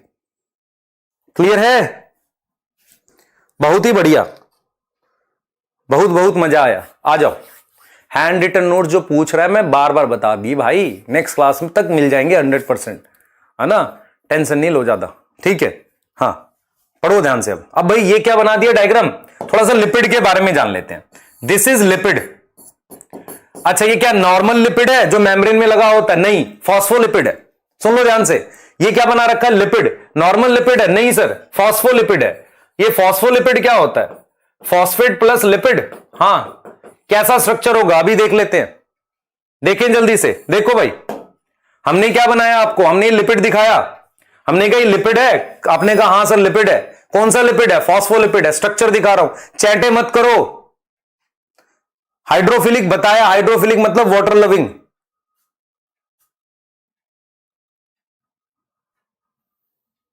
क्लियर? हाइड्रोफोबिक होता है यार, वाटर रिपेलिंग। क्या कर रहे हो? अंग्रेजी भी खराब है तुम्हारी, बायो में कुछ कर लो, नहीं तो कहीं कुछ नहीं होने का, है ना? इंग्लिश हमारी जैसी खराब रहे चल जाएगी, लेकिन बायो में कुछ बढ़िया कर लोगे, डॉक्टर बन जाओगे तो ठीक है। हिंदी में बात कर लेना पेशेंट से, है सही है? पैसे ही तो लेने हैं, है ना? डॉलर थोड़ी लेने हैं तुमने। अभी इंडिया में रहना कोई दिक्कत नहीं है, बढ़िया, इंडिया में सेवा करेंगे हम लोग। देखो, दिस इज लिपिड, फॉस्फोलिपिड है। फॉस्फोलिपिड के बारे में जानते हैं। देखो, मैंने ये फॉस्फोलिपिड लिखा है बेटा। किसी भी फॉस्फोलिपिड में आप अगर ध्यान से देखेंगे, हम ऐसा स्ट्रक्चर बनाते हैं, इसे हम क्या बोलते हैं? इसे पोलर हेड बोलते हैं, एक तरीके का पोलर हेड बोलते हैं बेटा। और ये मेरे पास हाइड्रोफोबिक, हाइड्रोफोबिक का मतलब होता है, पोलर हेड ना लिख के आप लिख लो हाइड्रोफिलिक हेड। हाइड्रोफिलिक मतलब वाटर लविंग, तो इसे हम हाइड्रोफिलिक, हाइड्रोफिलिक बार बार बोल रहा हूं, हाइड्रोफिलिक हेड बोलते हैं इसको। दिस इज हाइड्रोफिलिक हेड, और ये दो टेल बन गई हैं, इसको हाइड्रोफोबिक टेल टाइप से बोलते हैं। ये मेरे पास किसका स्ट्रक्चर है? लिपिड का, फॉस्फोलिपिड का। अगर आपको और डिटेल जाननी है कि फॉस्फोलिपिड कैसे बनता है, तो इस स्ट्रक्चर को देखो ध्यान से। क्या आप बता सकते हो क्या है? इस साल नीट में आया था, ग्लिसरॉल का नाम होता है try hydroxy propane. Try hydroxy, 3 OH group, propane 3 carbon, समझ में आ रही है? प्रोपेन, तो ये ग्लिसरॉल का स्ट्रक्चर है। इस ग्लिसरॉल पर ध्यान से सुनेंगे, इस ग्लिसरॉल पर एक फैटी एसिड हम यहां जोड़ते हैं, एक फैटी एसिड हम यहां लिंक करते हैं, एक फैटी एसिड हम यहां लिंक करते हैं, और यहां पर हम क्या जोड़ते हैं, फॉस्फेट जोड़ते हैं, तो फॉस्फोलिपिड बन जाता है। आप समझे ध्यान से। यदि आपने थोड़ी भी ऑर्गेनिक पढ़ी है तो आपको पता होगा अल्कोहल और एसिड के बीच में ईस्टर बॉन्ड बनता है। अल्कोहल और एसिड के बीच में ईस्टर बॉन्ड बनता है। इस मॉलिक्यूल को मैंने फैटी एसिड बोला है। Fatty acid nothing but long chain carboxylic acid. Fatty acid जोड़ दिया, तो जब मैंने इसके साथ फैटी एसिड जोड़ दिया तो मेरे पास ये, इसकी वजह से ये दो चेन बन गई, ये वाली और ये वाली। देखो ये जो चेन दिख रही है ना, वो ये दोनों हैं। फैटी एसिड जुड़ने के बाद लंबी चेन बन गई। कुछ ऐसा स्ट्रक्चर आ गया, कुछ ऐसा स्ट्रक्चर आ गया बेटा, ऐसा स्ट्रक्चर आ गया। ऐसा यहां दो CH2 लगा दिए, कुछ को वैलेंसी दिख रही होगी, महामक्कार है, इधर ध्यान नहीं रखते। हाँ कह रहे सर 5 वैलेंसी कर दी, कोई बात नहीं भाई, है ना, ऑक्टेट पढ़ो तुम। यहां हमने फॉस्फेट जोड़ दिया भाई, क्या जोड़ दिया, फॉस्फेट। क्लियर है, यहां हमने फॉस्फेट जोड़ दिया। अब इस पर और ग्रुप भी जुड़ जाते हैं कुछ ना, लेसिथिन बना देते हैं यहां ग्रुप जोड़ के, तो कोई बात नहीं। इस पे चार्ज होता है, ये हाइड्रोफिलिक होता है। ये क्या होता है, हाइड्रोफिलिक होता है। और ये दो चेन जो है ये हाइड्रोफोबिक है, तो ये है वो हाइड्रोफोबिक। देखो ये और ये रही, ये दोनों क्या है, हाइड्रोफोबिक, वाटर रिपेलिंग। और ये वाली चीज क्या है, ये फॉस्फेट की वजह से चार्ज आ रहा है, हाइड्रोफिलिक, पानी को अट्रैक्ट कर रहा है। क्या आपको लिपिड का स्ट्रक्चर समझ आ गया।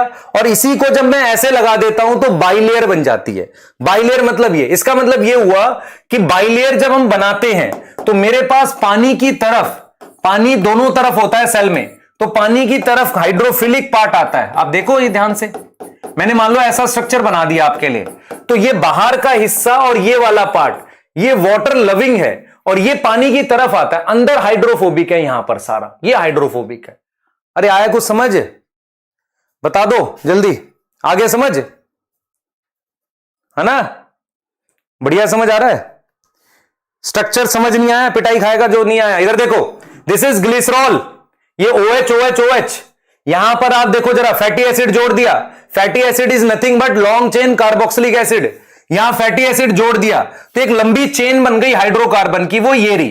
तो हाइड्रोकार्बन वाटर रिपेलिंग होता है और जो फॉस्फेट होगा उसकी वजह से चार्ज आएगा, ये हाइड्रोफिलिक। ये बना दिया मैंने किसका स्ट्रक्चर, एक लिपिड का। ऐसी बहुत सारी लिपिड अटैच होके क्या बनाएंगे, लिपिड बाइलेयर। फिर बता दिया यार, मैं डांट दिया लेकिन बता तो दिया दोबारा। हां सही है, कह रहे नो अब क्या समझाऊं इसमें भाई, ग्लिसरॉल नहीं पता चल रहा तुम्हें, क्या कर रहे हो, ग्लिसरॉल ग्लिसरॉल। हाँ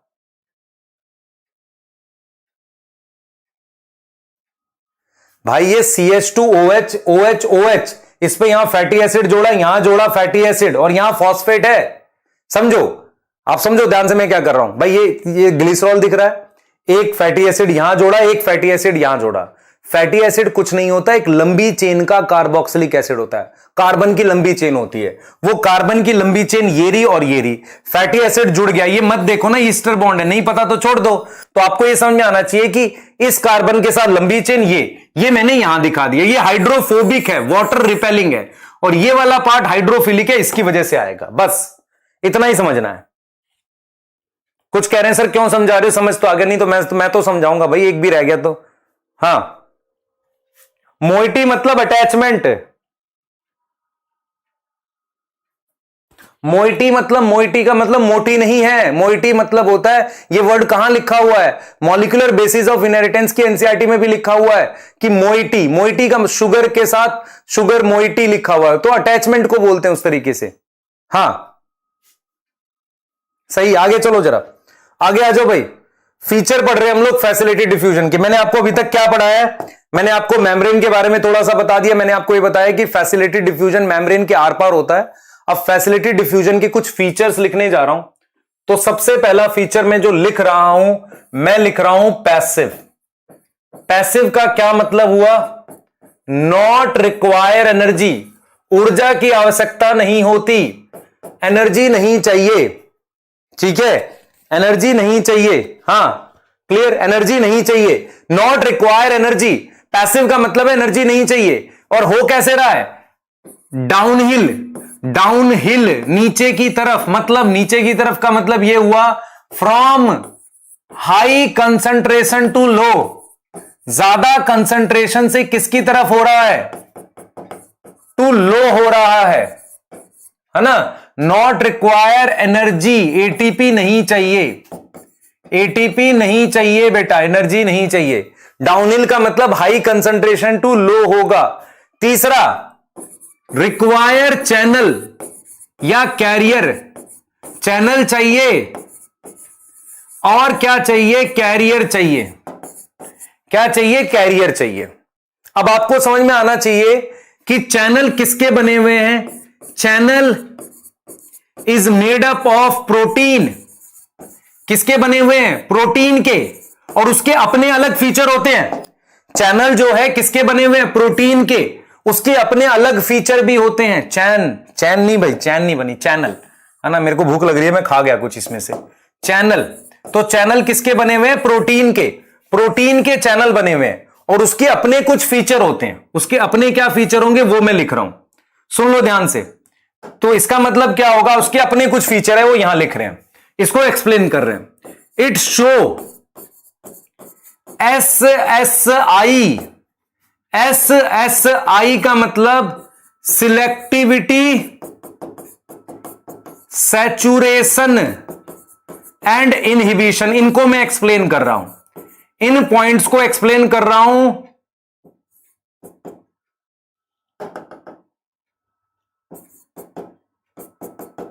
ये तीनों एक्सप्लेन कर रहा हूं, यहां तक समझ आना चाहिए, यहां तक किसी को कोई डाउट नहीं होना चाहिए। पूछ लो, कोई डाउट है यहां तक, जल्दी पूछो पूछो जल्दी। जिसने इन तीनों में से लिखा पिट जाएगा मुझसे। सिलेक्टिव स्पेसिफिक करा रहा हूं, ये कहां पता है, मैंने कहा ना, भी बता रहा हूं इसको। इनमें से पूछो ना, ये क्यों लिख रहे हो, मतलब अगर आपको कोई अधिकार मिल रहा है तो उसका गलत फायदा उठा रहे हो। हाँ, ये तीनों समझा रहा हूं, इनमें से पूछो। देख सैचुरेशन लिख रहा है एक, भगवान।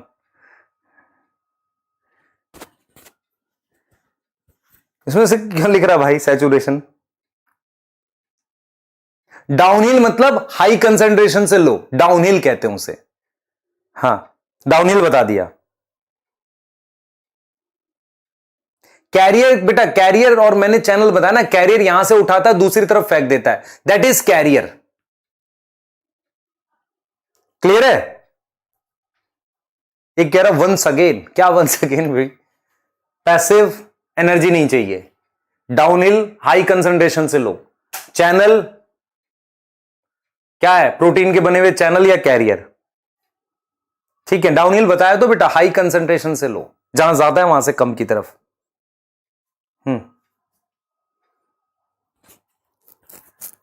ठीक है, channel is made up of. देखो बेटा, आपको पास पूरा अधिकार है डाउट पूछने, कोई दिक्कत नहीं, सिर्फ डांट इसलिए रहे हैं कि ध्यान से सुनो ना। हाँ ठीक है, चलिए ठीक है। हाँ आ जाओ भाई, सिलेक्टिविटी, सैचुरेशन, इनहिबिशन, तीन चीजें आपको बतानी है और ध्यान से सुनना। सिलेक्टिविटी को ही हम स्पेसिफिसिटी कहते हैं, ठीक है, सिलेक्टिविटी को ही हम क्या बोलते हैं, स्पेसिफिसिटी कहते हैं। ठीक है, बहुत बढ़िया, शाबाश। हाँ आ जाओ, सबसे पहले हम कह रहे हैं सिलेक्टिव और स्पेसिफिक। फर्स्ट प्रॉपर्टी हम लोग बात कर रहे हैं सिलेक्टिव, या हम बात कर रहे हैं स्पेसिफिक। इसका मतलब समझ लो, मान लो ये अलग अलग डिजाइन के चैनल बना रखे हैं। दिस चैनल इज ऑफ, मान लेते हैं ग्लूकोज का चैनल है, दिस चैनल इज ग्लूकोज का चैनल। चैनल बेटा हमारे पास अलग अलग चीज का अलग अलग होता है, ध्यान से सुनना, मेरी बात सुनो ध्यान से। एक ये सेल है, सेल के बाहर ग्लूकोज है, पोटेशियम है, सोडियम है, गोल्ड भी है, AU AG। ठीक है, अगर तुम सेल होगे तो गोल्ड ले लोगे, लेकिन सेल को जिंदा रहने के लिए गोल्ड और AG नहीं चाहिए। अब सुनो मैं क्या बता रहा हूं, अगर सेल को ग्लूकोज चाहिए, पोटेशियम नहीं चाहिए, गोल्ड नहीं चाहिए, तो वो कैसे डिसाइड करेगा क्या चीज अंदर आएगी। समझो इस चीज को, ये सेल कैसे डिसाइड करेगा, उसकी आंखें तो है नहीं, तो सेल कैसे डिसाइड करता है, वो उसी चीज का चैनल बनाता है अपने सरफेस पे। मतलब अपनी प्लाज्मा मेम्ब्रेन पे उसी सेल का उसी चीज का चैनल बनाता है। अगर वो ग्लूकोज का चैनल बनाएगा तो ग्लूकोज के चैनल से ग्लूकोज के चैनल से फ्रक्टोज नहीं जाना चाहिए। तो आपका स्पेसिफिक और सिलेक्टिव का मीनिंग ये है कि हर चीज का अपना एक प्रॉपर चैनल होता है। वो सेल उसी चीज का चैनल बनाता है जिस चीज को वो अंदर एंटर करवाना चाहता है। आप समझ पा रहे हो मैं क्या कह रहा हूं? जिस चीज को वो एंटर करवाना चाहते हैं वो उसी चीज का चैनल बनाते हैं। तो हमने क्लियर करा सिलेक्टिव और स्पेसिफिक का मतलब क्या है कि अगर ग्लूकोज का चैनल है तो मान लो ये ग्लूकोज के मॉलिक्यूल हैं, ये ग्लूकोज के मॉलिक्यूल हैं, ये मेरे पास फ्रक्टोज है, मान लो ये फ्रक्टोज है, तो मैं कह रहा हूं कि ये ग्लूकोज का चैनल है तो ग्लूकोज ही तो जाएगा, फ्रक्टोज नहीं जा सकता इससे, भले ही यहां फ्रक्टोज की हाई कंसंट्रेशन हो। ये चीज क्लियर समझ में आ रही है सबको? तो स्पेसिफिक और सिलेक्टिव का मीनिंग यही होता है, स्पेसिफिक और सिलेक्टिव का मीनिंग ये होता है कि चैनल जो होगा जिस चीज का होगा उसी चीज की मूवमेंट करेगा। तो इसका मीनिंग ये हुआ कि चैनल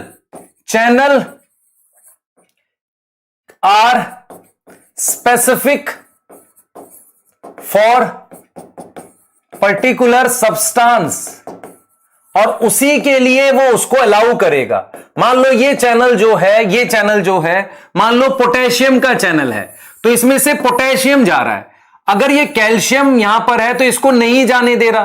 तो इसका मीनिंग ये हुआ कि चैनल अपने बाहर क्या क्या चीजें उससे मतलब नहीं है, जिस चीज का चैनल होगा वही सेल के अंदर आएगी। तो चैनल्स आर सिलेक्टिव, और सिलेक्टिविटी हमेशा किस बेस पर आती है? शेप के हिसाब से।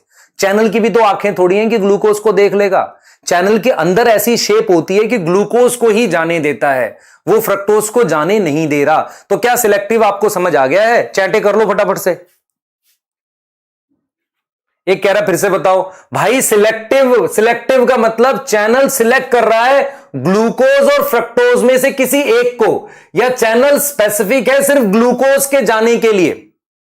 समझो इस बात को।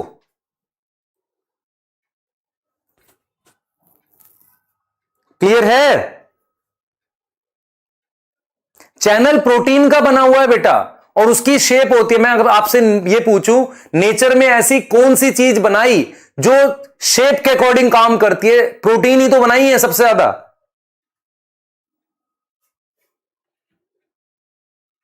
क्लियर है? हां, चैंटे करते हुए आप यस लिख रहे हो, इसका मतलब थोड़ा क्लियर हो गया। मैं फिर से रिपीट करूंगा जिन बच्चों को नहीं समझ में आया। मेरे पास किसी भी सेल की प्लाज्मा मेम्ब्रेन पर किस तरह के चैनल होते हैं वही चीज अंदर आती है। सेल अपने आसपास की सभी प्रकार की चीजों में से सिलेक्ट कर सकता है कि कौन सी चीज को अंदर लाना है, बशर्ते उसका चैनल होना चाहिए। एक चैनल अगर मान लो ग्लूकोज का है, उसमें से फ्रक्टोज नहीं जाएगा। मान लो ये चैनल ऐसा है जो ग्लूकोज और सोडियम दोनों का है, तो दोनों भी जा सकते हैं, पर इसमें से ऐसा नहीं है कि कैल्शियम चला जाएगा। तो चैनल जो होता है वो सिलेक्टिव होता है। अब कोई भी चीज सिलेक्टिव कैसे होगी? मैं लिख रहा हूं यहां पर, चैनल कैन सिलेक्ट किसके अकॉर्डिंग? According to shape. किसके अकॉर्डिंग सिलेक्ट कर सकता है? शेप के अकॉर्डिंग सिलेक्ट कर सकता है। तो चैनल सिलेक्ट कर सकता है अकॉर्डिंग टू शेप। सही है, क्योंकि प्रोटीन है ना, प्रोटीन है वो। क्लियर है? बहुत ही बढ़िया। देखो बेटा, नेचर ने सिर्फ एक ऐसी चीज बनाई जो शेप के अकॉर्डिंग काम करती है, वो प्रोटीन। और इसीलिए कहते हैं टेम्परेचर जो है सबसे पहले नुकसान किसको पहुंचाता है? प्रोटीन को। एंजाइम प्रोटीन के बने हुए हैं, ठीक है, और एंजाइम की भी अपनी शेप होती है, चैनल की भी अपनी शेप होती है। मैं आपको यही समझाने की कोशिश कर रहा हूं कि मान लो आप खुद से सोचो, अगर चैनल ऐसी जगह हो जिसमें से साइज के अकॉर्डिंग चीज चली जाए, ठीक है, जाने दो, तो उसके हिसाब से तो कोई बहुत छोटा वायरस भी तो आपके सेल के अंदर घुस जाएगा उस चैनल से। तो वो सिलेक्ट करता है कि कौन सी चीज जाएगी और कौन सी नहीं जाएगी। क्लियर होगी बात बेटा? क्लियर है?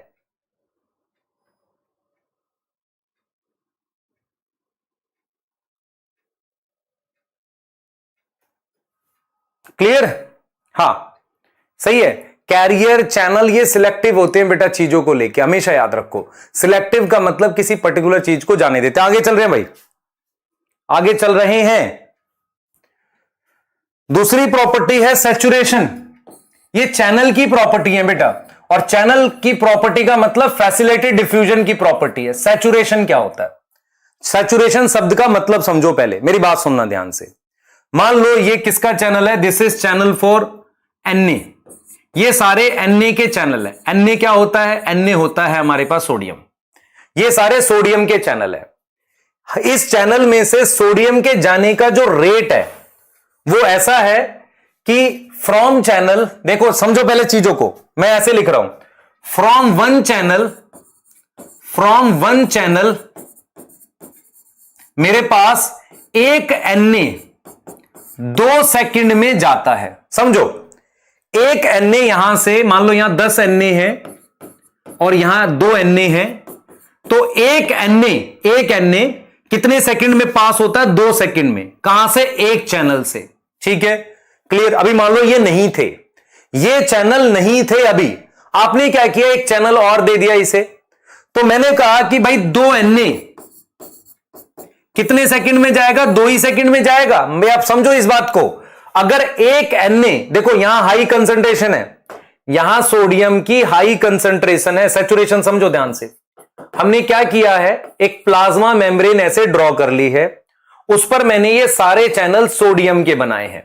मैंने आपसे कहा यहां सोडियम की हाई कंसंट्रेशन है, यहां सोडियम की लो कंसंट्रेशन है। मैंने आपको समझाया कि जब एक सोडियम 2 सेकंड में जाता है, चैनल कितने हैं मेरे पास? 4 हैं, तो दूसरा सोडियम भी 2 सेकंड में ही चला जाएगा, तीसरा सोडियम भी 2 सेकंड में जाएगा, फोर्थ सोडियम भी मेरे पास 2 सेकंड में जाएगा, क्योंकि टोटल चैनल की संख्या है 4।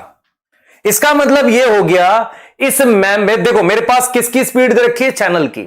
तो चैनल में से मैं आपको एक एग्जांपल देता हूं। मान लो आपने मेट्रो ट्रेन देखी है, मैं आपसे कहूं कि मेट्रो के गेट खुले, मेट्रो के गेट में से, एक गेट में से 5 लोग निकलते हैं एक बार में। ठीक है, तो आप कहोगे सर एक गेट में से 5 जा रहे हैं। मैंने कहा 2 गेट हैं, तो आप कहोगे 10, टाइम तो उतना ही रहेगा जो 5 का लगा। 3 गेट होंगे 15, लेकिन टाइम तो वही रहने वाला है। 4 गेट होंगे 20, उतने ही टाइम में 20 लोग निकल जाएंगे। आपको समझ आ रहा है मैं क्या कहना चाह रहा हूं? अच्छा, मैंने कहा कि एक गेट में से 5 लोग निकलते हैं 1 सेकंड में, यह चीज समझो ध्यान से। तो 1 सेकंड में 20 लोग निकल जाएंगे अगर 4 गेट होंगे। समझ आ रहा है? ऐसे ही मैं क्या कर रहा हूं, 2 सेकंड में 1 सोडियम जा रहा है, तो 2 ही सेकंड में, क्योंकि 4 चैनल है ना, ये चले गए। लेकिन अगर आपको मान लो 5वां Na ले जाना है, तो फिर आपको सेकंड बढ़ा के 4 सेकंड करना पड़ेगा। 6ठा Na ले जाना है तो 4 सेकंड करना पड़ेगा। 7 Na 4 सेकंड, 8 Na 4 सेकंड। इसका मतलब अगर आप ध्यान से देखो, मैक्सिमम स्पीड कितनी आ गई? मैक्सिमम स्पीड आ गई आपके पास, चाहे इससे निकाल लो चाहे इससे निकाल लो, दैट इज 4 Na पर 2 सेकंड। ये मैक्सिमम स्पीड है किसकी? मेम्ब्रेन की। इसे कहते हैं सैचुरेशन। सैचुरेशन शब्द का मतलब होता है कि सारे के सारे चैनल काम कर रहे हो मैक्सिमम स्पीड से, तो इसका मतलब चैनल सैचुरेट हो गया। क्या अब मैं और Na तेजी से मूव कर सकता हूं? सिर्फ एक तरीका है, चैनल बढ़ा के। आप ध्यान से समझो मैं क्या पढ़ा रहा हूं। मैं ये पढ़ा रहा हूं कि प्लाज्मा मेम्ब्रेन के ऊपर खूब सारे चैनल होते हैं, उन चैनल्स में से मेरे पास क्या मूव करती हैं? चीजें मूव करती हैं। नंबर ऑफ चैनल्स जो होते हैं उसी के हिसाब से चीजों की स्पीड मैटर करती है। एक बार सारे चैनल सैचुरेट हो गए, मान लो मैं कहता हूं कि अभी 2 ही चैनल काम कर रहे थे, बाकी 2 नहीं कर रहे थे। जैसे जैसे सारे चैनल काम करने लगेंगे, उस मेम्ब्रेन में से वो मैक्सिमम स्पीड हो जाएगी। क्लियर हो गया? अरे क्लियर है? मेरी बात सुनो, अगर मैं आपसे कहता हूं कि एक चैनल में से एक Na 2 सेकंड में जाता है, तो दूसरे को भी अगर मैं ले लूं तो 4 सेकंड थोड़ी हो जाएगा, वो तो उसी 2 सेकंड में चला जाएगा। ठीक है, ऐसे तो इसका मतलब मैक्सिमम स्पीड निकल गई मुझे। अगर मैं और यहां Na बढ़ाऊं, कोई फर्क पड़ेगा क्या? मान लो पहले कंसंट्रेशन ग्रेडियंट इधर था, इधर 100 Na था, इधर 2 था, मैंने बढ़ा के 4000 कर दिया, पर स्पीड तो इस बात पे डिपेंड कर रही है ना कि चैनल कितने हैं। अगर आपको स्पीड बढ़ानी है तो क्या करना पड़ेगा? चैनल बढ़ाने पड़ेंगे। सेम केस है किडनी में। किडनी में कलेक्टिंग डक्ट पर हमें पानी के चैनल बढ़ाने पड़ते हैं रीएब्जॉर्प्शन के लिए। वो एग्जांपल दिखा रहा हूं आपको। क्लियर है? अगर आपसे कोई कहे what is saturation, saturation means कि प्लाज्मा मेम्ब्रेन या सेल मेम्ब्रेन पर मेरे पास क्या होती है बेटा, चैनल होते हैं। Cell membrane have number of channels, maximum speed, maximum जो स्पीड है, maximum speed can be achieve, एक मिनट, maximum speed can be achieved by when all channels are functional, सारे के सारे चैनल काम कर रहे हो। अगर आपको और स्पीड बढ़ानी है, टू इंक्रीज स्पीड फर्दर, अगर आपको 4 NA से ज्यादा स्पीड बढ़ानी है, स्पीड फर्दर, आप क्या करोगे, नंबर ऑफ चैनल बढ़ा दो, नंबर ऑफ क्या कर दो, चैनल इंक्रीज कर दो। ये वाली बात समझ में आई कि नहीं बेटा? मैं ये कह रहा हूं आपको कि आपके पास चैनल की संख्या फिक्स है, एक बार सारे काम कर रहे होगा, आप स्पीड नहीं बढ़ा सकते। अगर आपको स्पीड बढ़ाना होगा तो ग्रेडियंट बढ़ाने से नहीं होगा, अंतर बढ़ाने से नहीं होगा, आपको चैनल बढ़ाने पड़ेंगे। मैं ये बात कह रहा हूं, आपको इसमें डाउट नहीं होना चाहिए बेटा। देखो मैं कौन सी बात कह रहा हूं, ये देखो, एक सेकेंड देना बस मुझे। मैं ये बात कह रहा हूं, ध्यान से देखना बेटा, मैं ये बात कह रहा हूं आपको कि मान लो आपके पास ये मेम्ब्रेन है, देखना ध्यान से, दिस इज मेम्ब्रेन, ठीक है। ये आपके पास इस पे ये चैनल्स हैं, दीज आर चैनल। मान लो मेरे पास ये 4 चैनल हैं, ठीक है। अभी यहां पर 100 NA था, यहां पर 10 NA था, और ये चारों चैनल काम कर रहे हैं। अगर मैं, जो स्पीड आ रही है वो ऐसी आ रही है, स्पीड क्या आ रही है, स्पीड आ रही है मेरे पास 4 NA पर 2 सेकंड। अगर मैं इसको बढ़ाकर 200 NA कर दूं, मैंने क्या बढ़ा दिया, मान लो 10 NA ही है, तो एक तरीके से मैंने ग्रेडियंट इंक्रीज कर दिया, पर फर्क नहीं पड़ेगा। ग्रेडियंट इंक्रीज करने से नो डिफरेंस, कोई फर्क नहीं पड़ेगा, कोई फर्क नहीं पड़ेगा। क्यों नहीं पड़ेगा? क्योंकि all channels already saturated, already भरे हुए हैं। तो आपको क्या करना पड़ेगा, चैनल बढ़ाने पड़ेंगे। अरे सही है, ठीक है बेटा। मैक्सिमम स्पीड नहीं समझ में आई आपको? देखो मान लो इस चैनल से जाता 1 NA 2 सेकंड में, ये चैनल की स्पीड है, लेकिन हम किसकी बात कर रहे हैं, मेम्ब्रेन की स्पीड है, 4 चैनल है ना, तो 4 NA 2 सेकंड में जा रहा है। ये मेम्ब्रेन पर स्पीड है चीज की, मूवमेंट की। अगर मुझे और स्पीड बढ़ानी है तो चैनल बढ़ाने पड़ेंगे, ग्रेडियंट बढ़ाने से नहीं होगा। पहले यहां 100 का डिफरेंस था, 200 का कर, मतलब यहां 90 का था, डबल कर दिया, 190 कर दिया, डबल से भी ज्यादा। क्लियर है ना? आगे तो पढ़ाऊंगा, पहले ग्राफ भी तो बताऊंगा। अरे ग्राफ भी तो बताने का है हमें। ग्राफ देखो क्या बता रहे हैं बेटा, हम लिख रहे हैं rate of FD, rate of facilitated diffusion, और यहां मैं लिख रहा हूं कॉन्सेंट्रेशन ग्रेडियंट। मैं आपको यह कह रहा हूं कि जब आप मान लो अभी एक ही चैनल काम कर रहा था, तो जैसे जैसे आप क्या करोगे, कंसंट्रेशन ग्रेडियंट बढ़ाओगे, स्पीड बढ़ जाएगी यहां तक। पर ये वो पॉइंट है जहां पे सारे चैनल, ऑल चैनल क्या हो गए, ऑक्यूपाई हो गए, सारे चैनल काम कर रहे हैं। उसके बाद से ये सीधा आ जाएगा। क्यों आ जाएगा? क्योंकि ये वो पॉइंट है जहां पर सैचुरेशन अचीव हो गई। क्या आप ये ग्राफ समझ पा रहे हैं? क्लियर है बेटा? अचीव्ड हो गई हमारे पास। क्लियर?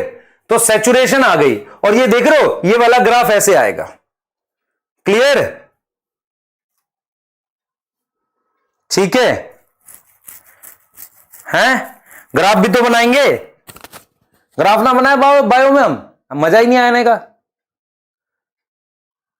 हाँ देखो ना, ऐसे जाकर ये वो पॉइंट है, ये चारों चैनल भर गए। अब आपको चैनल बढ़ाने पड़ेंगे। अब देख रहे हो ग्रेडियंट बढ़ाने से फर्क नहीं पड़ रहा।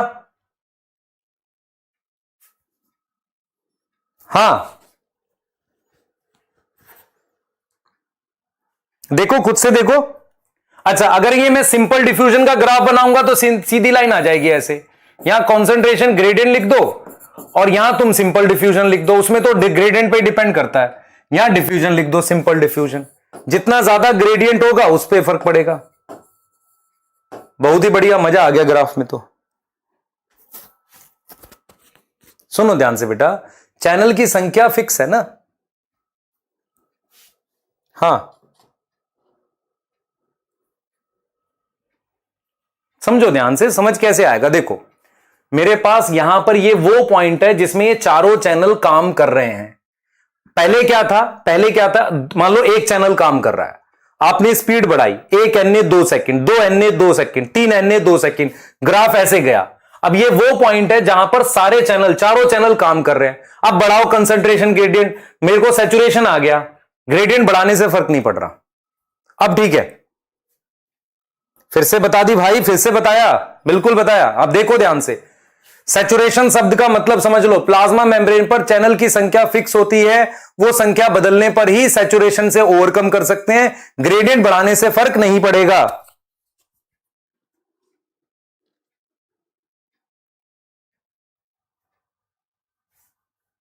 ठीक है बेटा, स्पीड मेरे पे रहने दो, फास्ट स्लो मैं अपने हिसाब से पढ़ाऊंगा, चिंता ना करो। सिलेबस 100% टाइम से कराएंगे आपको, घबराओ नहीं, कोई घबराने की बात नहीं है, चीजें समझानी जरूरी है। ठीक है, अब कह रहा कोई ग्राफ, अरे यार ग्राफ देखना, इस एक्सिस पे क्या लिखा है, कॉन्सेंट्रेशन ग्रेडियंट। मैंने यहां 100 NA लिखा था, यहां 10, बढ़ाने से फर्क नहीं पड़ रहा, वही स्पीड रहेगी। तो इसका मतलब कंसेंट्रेशन बढ़ाने से ये बढ़ क्या रही, ये वो पॉइंट है जब ये चारों चैनल काम कर रहे हैं। डन। चैनल, अच्छा आपको एक कहानी और दिखाता हूं इसमें, ये वाला और देख लो बस। टेंशन नहीं लो बेटा, कराएंगे सारा आपको, छोड़ेंगे कुछ नहीं। ऐसा नहीं कि समय कम है तो कम पढ़ाएंगे, पढ़ाएंगे पूरा, ज्यादा पढ़ा देंगे, कोई दिक्कत नहीं। देखो इधर, ये सांप जैसी चीज याद आ रही है किसी को? ऐसा कुछ किसी ने कभी पढ़ा हो? ये आपके काम का है, ध्यान से देख लो।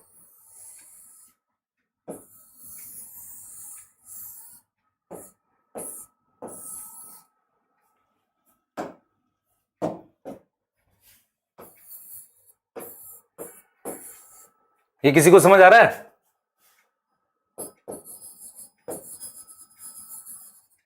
यहां बाहर ग्रेडियंट है, ये डीसीटी है भाई, this is DCT, this is CD, collecting duct. सही, इधर देखना जरा, ये सॉल्ट है, ये सॉल्ट है, सॉल्ट। यहां पर इसमें से पानी बाहर निकल रहा है, पानी बाहर निकल रहा है। अगर मुझे पानी और ज्यादा बाहर निकालना है तो मैं पानी के चैनल बना देता हूं। ये पानी के चैनल बना दिए, अगर मुझे ज्यादा पानी बाहर निकालने हैं। तो पहले क्या हुआ था, तो सुनो ध्यान से, मेरी बात सुनो। मान लो यहां पानी के कुछ चैनल्स हैं, पहले से ये पानी के चैनल्स थे, 1 2 3 4। अगर मुझे, देखो मेरी बात सुनो, यहां सॉल्ट है, ये किडनी का पार्ट, ये सॉल्ट है, ये कलेक्टिंग डक्ट है, मेरा पानी यहां से बाहर जा रहा है। तो एक हार्मोन आता है एडीएच, एंटी डायूरेटिक हार्मोन, वो पानी के चैनल बढ़ा देगा। पानी के चैनल बढ़ाने से और पानी यहां से बाहर निकलेगा।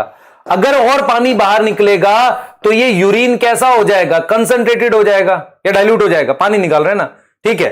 तो डाइल्यूट कंसंट्रेटेड हो तो पानी यहां से बाहर और एब्जॉर्ब करा रहे हैं। तो मैं सिंपल आपको यह समझाने की कोशिश कर रहा हूं कि पानी का रीएब्जॉर्प्शन ये सब कलेक्टिंग डक्ट में कर रहे हैं। कलेक्टिंग डक्ट किडनी में होता है मेरे पास, तो इस पे पानी के चैनल होते हैं। अगर मैं उन चैनल की संख्या बढ़ा दूं तो मैं पानी का एब्जॉर्प्शन बढ़ा सकता हूं। तो अगर चैनल सैचुरेट हो गए तो स्पीड वही रहेगी, पानी के चैनल बनाने पड़ते हैं। और वो किसके रिस्पॉन्स में बनाते हैं हम, इसके रिस्पॉन्स में। कौन कहां गया, इसके रिस्पॉन्स में। इसका मतलब हम इससे कंट्रोल कर सकते हैं किसको, कि और ज्यादा चैनल बन जाए। कुछ आया समझ?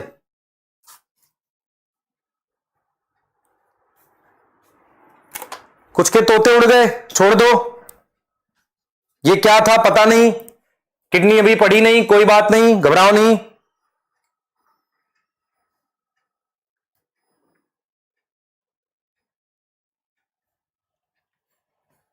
घबराने का नहीं है, सिंपल ये समझना है कि यहां मेरे पास क्या है, पानी है खूब सारा, इधर से पानी को रीअब्सॉर्ब कराना है। पहले से कुछ चैनल हैं, उन चैनल की संख्या बढ़ाएंगे तो रीअब्सॉर्प्शन बढ़ेगा, और वो किसके कंट्रोल में कर रहे हैं, एडीएच। बस इतना याद रखना है। हां आगे चलो।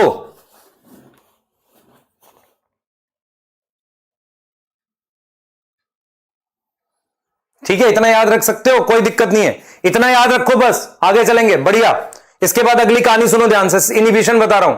मैंने आपको क्या पढ़ाया, एक बार आओ जरा रिवाइज ले लो, एक बार रिवीजन ले लो इसकी। मैंने कहा फैसिलिटेड डिफ्यूजन पैसिव होता है। कैसा होता है, पैसिव। पैसिव का मतलब ऊर्जा की जरूरत नहीं होती, डाउनहिल होता है, हाई कंसंट्रेशन से लो। चैनल चाहिए उसको, चैनल।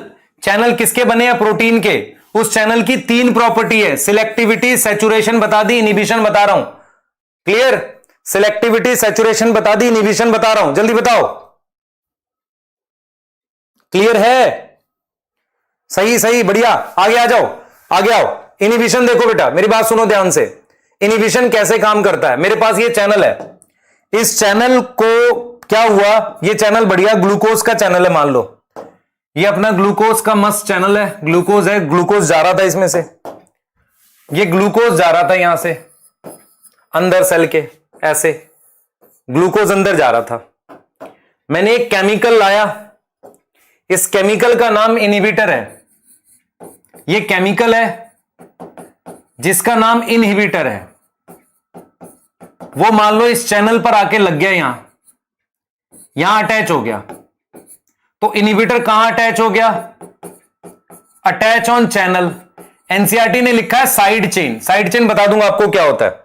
ठीक है, चैनल यहां अटैच हो गया। अब चैनल पे अटैच होने की वजह से उस चैनल की शेप खराब हो गई, शेप थोड़ी टेढ़ी मेढ़ी हो गई, शेप डिस्ट्रॉय हो गई। अगर उसकी शेप चेंज हो गई, शेप चेंज हो गई, उसकी क्या लगने से शेप चेंज हो गई, ये केमिकल के लगने से। तो ये जब केमिकल अटैच हो गया, ये केमिकल अटैच हो गया, इसे इनहिबिटर कह रहे हैं, तो उसकी वजह से शेप चेंज हो गई, और उसकी वजह से ये ग्लूकोज मूव नहीं कर पा रहा है। This glucose is not able to move, glucose is not able to move. Clear, glucose is not able to move.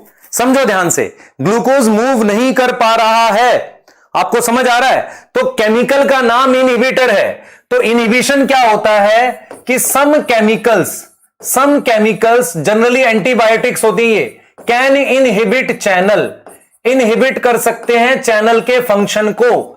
कोई भी केमिकल हो सकता है, चैनल के फंक्शन को इनहिबिट कर सकते हैं, और ये बाइंड करते हैं, bind on side chain. Bind on side chain का मतलब आपको बता देता हूं कि हमारे पास जब आप प्रोटीन बनाते हो उसमें आर ग्रुप होता है। देखो, जब आप प्रोटीन की चेन बनाते हो ना ऐसे, तो प्रोटीन की चेन में एक तरफ NH2 होता है और एक तरफ COH होता है। इसमें मेरे पास आर ग्रुप होता है। ये जो आर ग्रुप है इसे साइड चेन कहते हैं। तो प्रोटीन के इस आर ग्रुप पर जाकर कौन बाइंड करता है, इनहिबिटर बाइंड करता है। उससे इस चैनल की शेप खराब हो जाती है, ग्लूकोज अंदर नहीं जाएगा। मान लो ये बैक्टीरिया का सेल होता है, इसको ग्लूकोज नहीं मिलता, ये एंटीबायोटिक होता तो सेल मर जाता। मैंने क्या पढ़ाया आपको, इनहिबिशन। मैंने आपको यह बताया कि क्योंकि प्रोटीन की अपनी एक पर्टिकुलर शेप होती है, यह शेप जरूरी होती है ग्लूकोज या किसी चीज की मूवमेंट के लिए। अगर मैं कुछ ऐसी प्रोटीन इस पर कोई केमिकल ऐसा बाइंड कर दूं जिससे इसकी शेप खराब हो जाए, इसको हम कहेंगे कि हमने चैनल को इनहिबिट कर दिया, क्योंकि अब उस चीज की मूवमेंट नहीं हो पा रही है। ये जो केमिकल है ये एक्चुअल में कहां बाइंड करता है, साइड चेन में। साइड चेन का मतलब होता है कि किसी प्रोटीन को अगर आप देखोगे उसके आर ग्रुप को हम साइड चेन कहते हैं, इनहिबिटर वहां बाइंड करता है। बताओ भाई, समझ आया?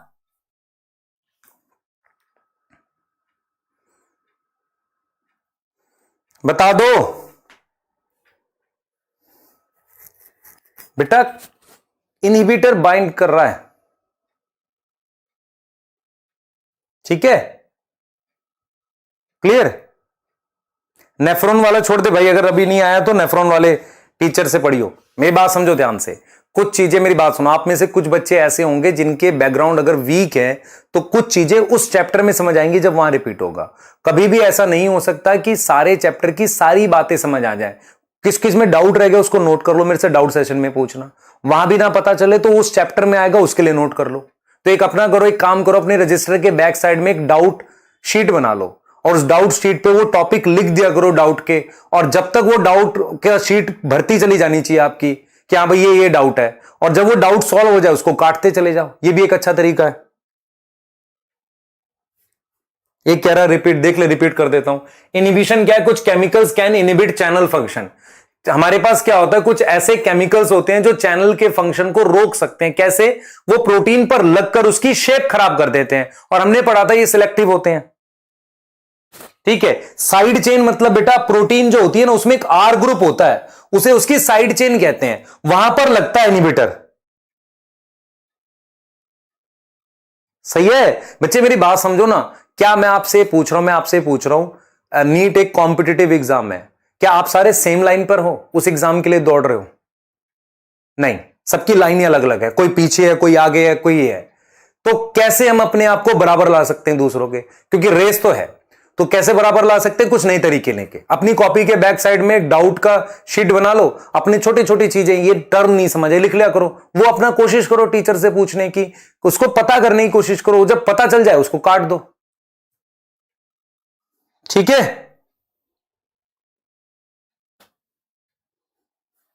अरे हाँ सही है। चलो आगे चल रहे हैं बेटा, इनिबिटर के लिए करना है ना? क्लियर?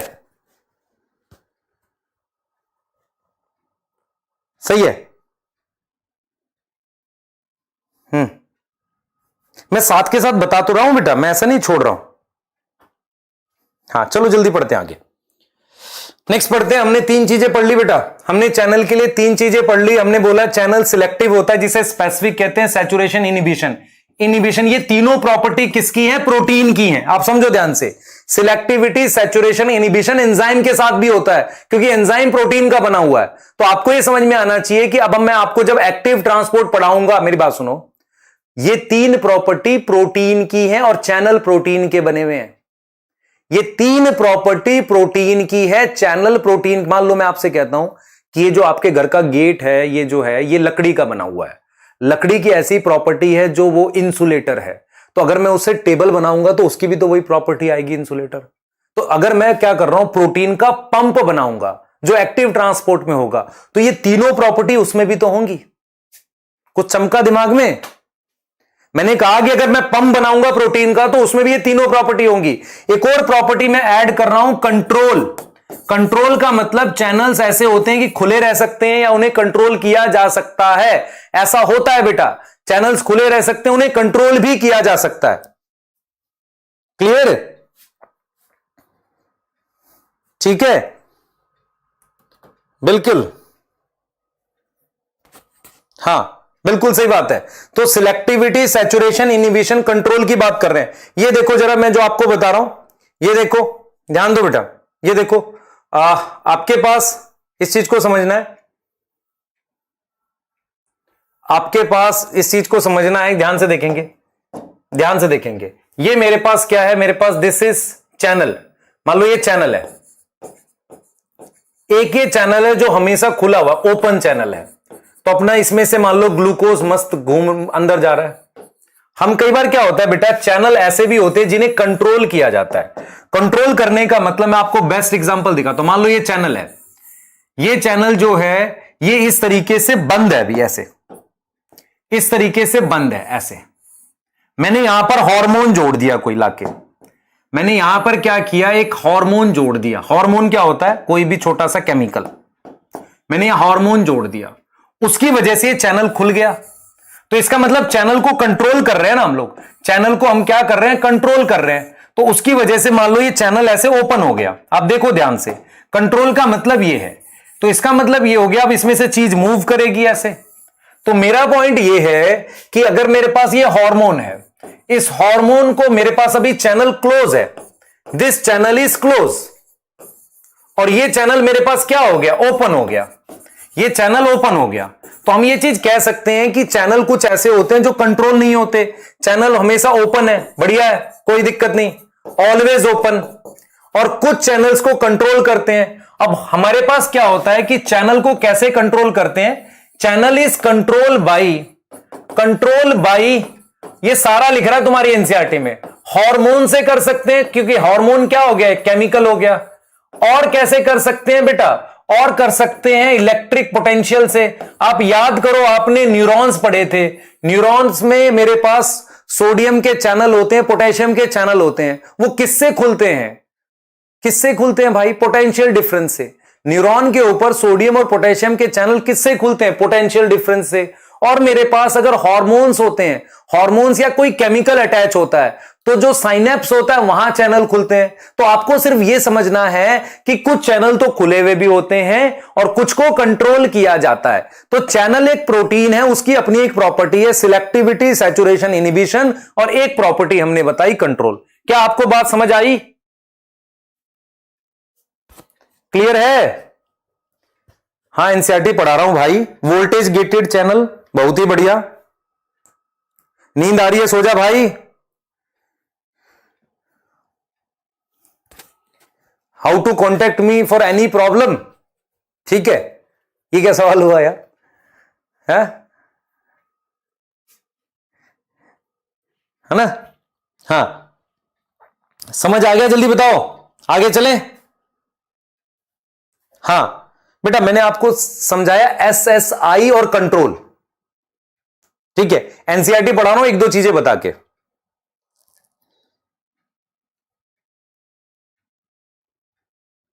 बेटा चैनल्स खुले भी रह सकते हैं, उन्हें कंट्रोल किया जाता है। कंट्रोल कैसे किया जाता है, चैनल खुल जाते हैं पोटेंशियल डिफरेंस से, जैसा कि न्यूरॉन्स पे होता है। इसके अलावा मेरे पास कुछ हार्मोन्स, ठीक है, क्लियर?